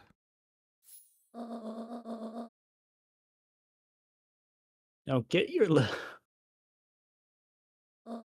now get your little butt out of bed. The festival's today. You don't want to miss that, do you? I mean, Your pants will burn down. I guess not. seems like a good opportunity to make amends with Rollo, doesn't it? Luca gave a reluctant nod. So buy him a corn dog and apologize. But he's the one that... What did I just say? Buy him a corn dog. That's a good boy. Everything's better with corn dogs. No, it's not. Corn dogs are I don't think I ever had one. It's a hot dog that's battered and deep fried. That's pretty much it. Oh. Doesn't sound too bad, I think. I'm just not a big fan of deep fried anything, really. I mean, fair enough, it's very unhealthy. Although I am surprised you could deep fried ice cream as well as beer. You could deep fry beer, a liquid! That's fascinating. Yeah. Somehow, someway, the South has done it. Got some last minute festivals. Got some last minute festival business to take care of. Uh-huh. I'll come find you at the fountain a little after lunch. Alright. I love you, Luca. Love you too. Luca took a deep breath. Aww, Fevik said he loves me.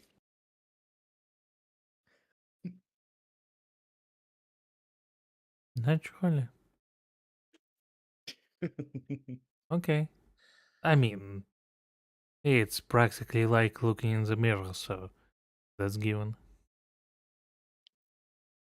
Well, the mirror that shows me 30 years older, but still.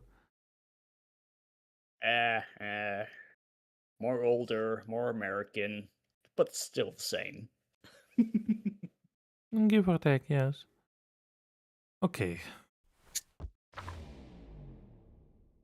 Chapter 6. Through Thick and Thin. Despite Luca's bitterness, Gran was right. He needed to hash things out with Rollo. A big fight changes the nature of a friendship. Whether, in the end, it is for the better or for the worse, all comes down to understanding. If one is not careful, the same familiarity that builds the strongest of bonds can become the wrecking ball that shatters them. Luca emerged from seclusion, taking in the crisp festival air. But the events of the day weren't on his mind. He had to find Rollo.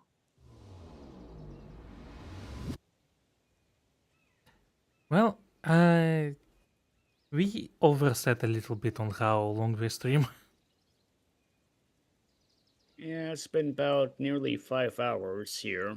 Yeah, 4.5, give or take. Yeah, unfortunately, Tuesdays will be no longer on the, well, calendar for me at least. Any other day, as it works. Yeah, well, Well, we can it'll figure be it. more later for us. Yeah. Oh well, we can figure it out during the staff meeting or such.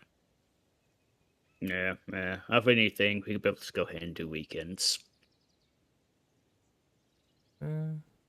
Well, weekends are usually occupied. There's more group activities because people have free days. Yeah, but I mean, those yeah. Well, those are unfortunately the days that I have per se. I mean, we could do things a lot more later, but it's gonna be short. Well, we'll figure it out. We'll see the options and consider them. Well, Yeah. anyway, thanks anyone who was watching. I hope you enjoyed as much as we did. Damn, this game is very interesting. I'm really curious where all of this is going. So much build up, it's better have a good payoff. Yeah. It definitely has a good story. I will say that. Oh, we finish it for now. There's obviously still much to explore, judging by those branches. So, we'll see you next time. Whenever that could be. Well, we have the other thing coming up, the 24-hour stream, so it's going to be busy. But we'll be sure to come back to this eventually, so for now, see you around. Bye. Love, peace, and chicken grease.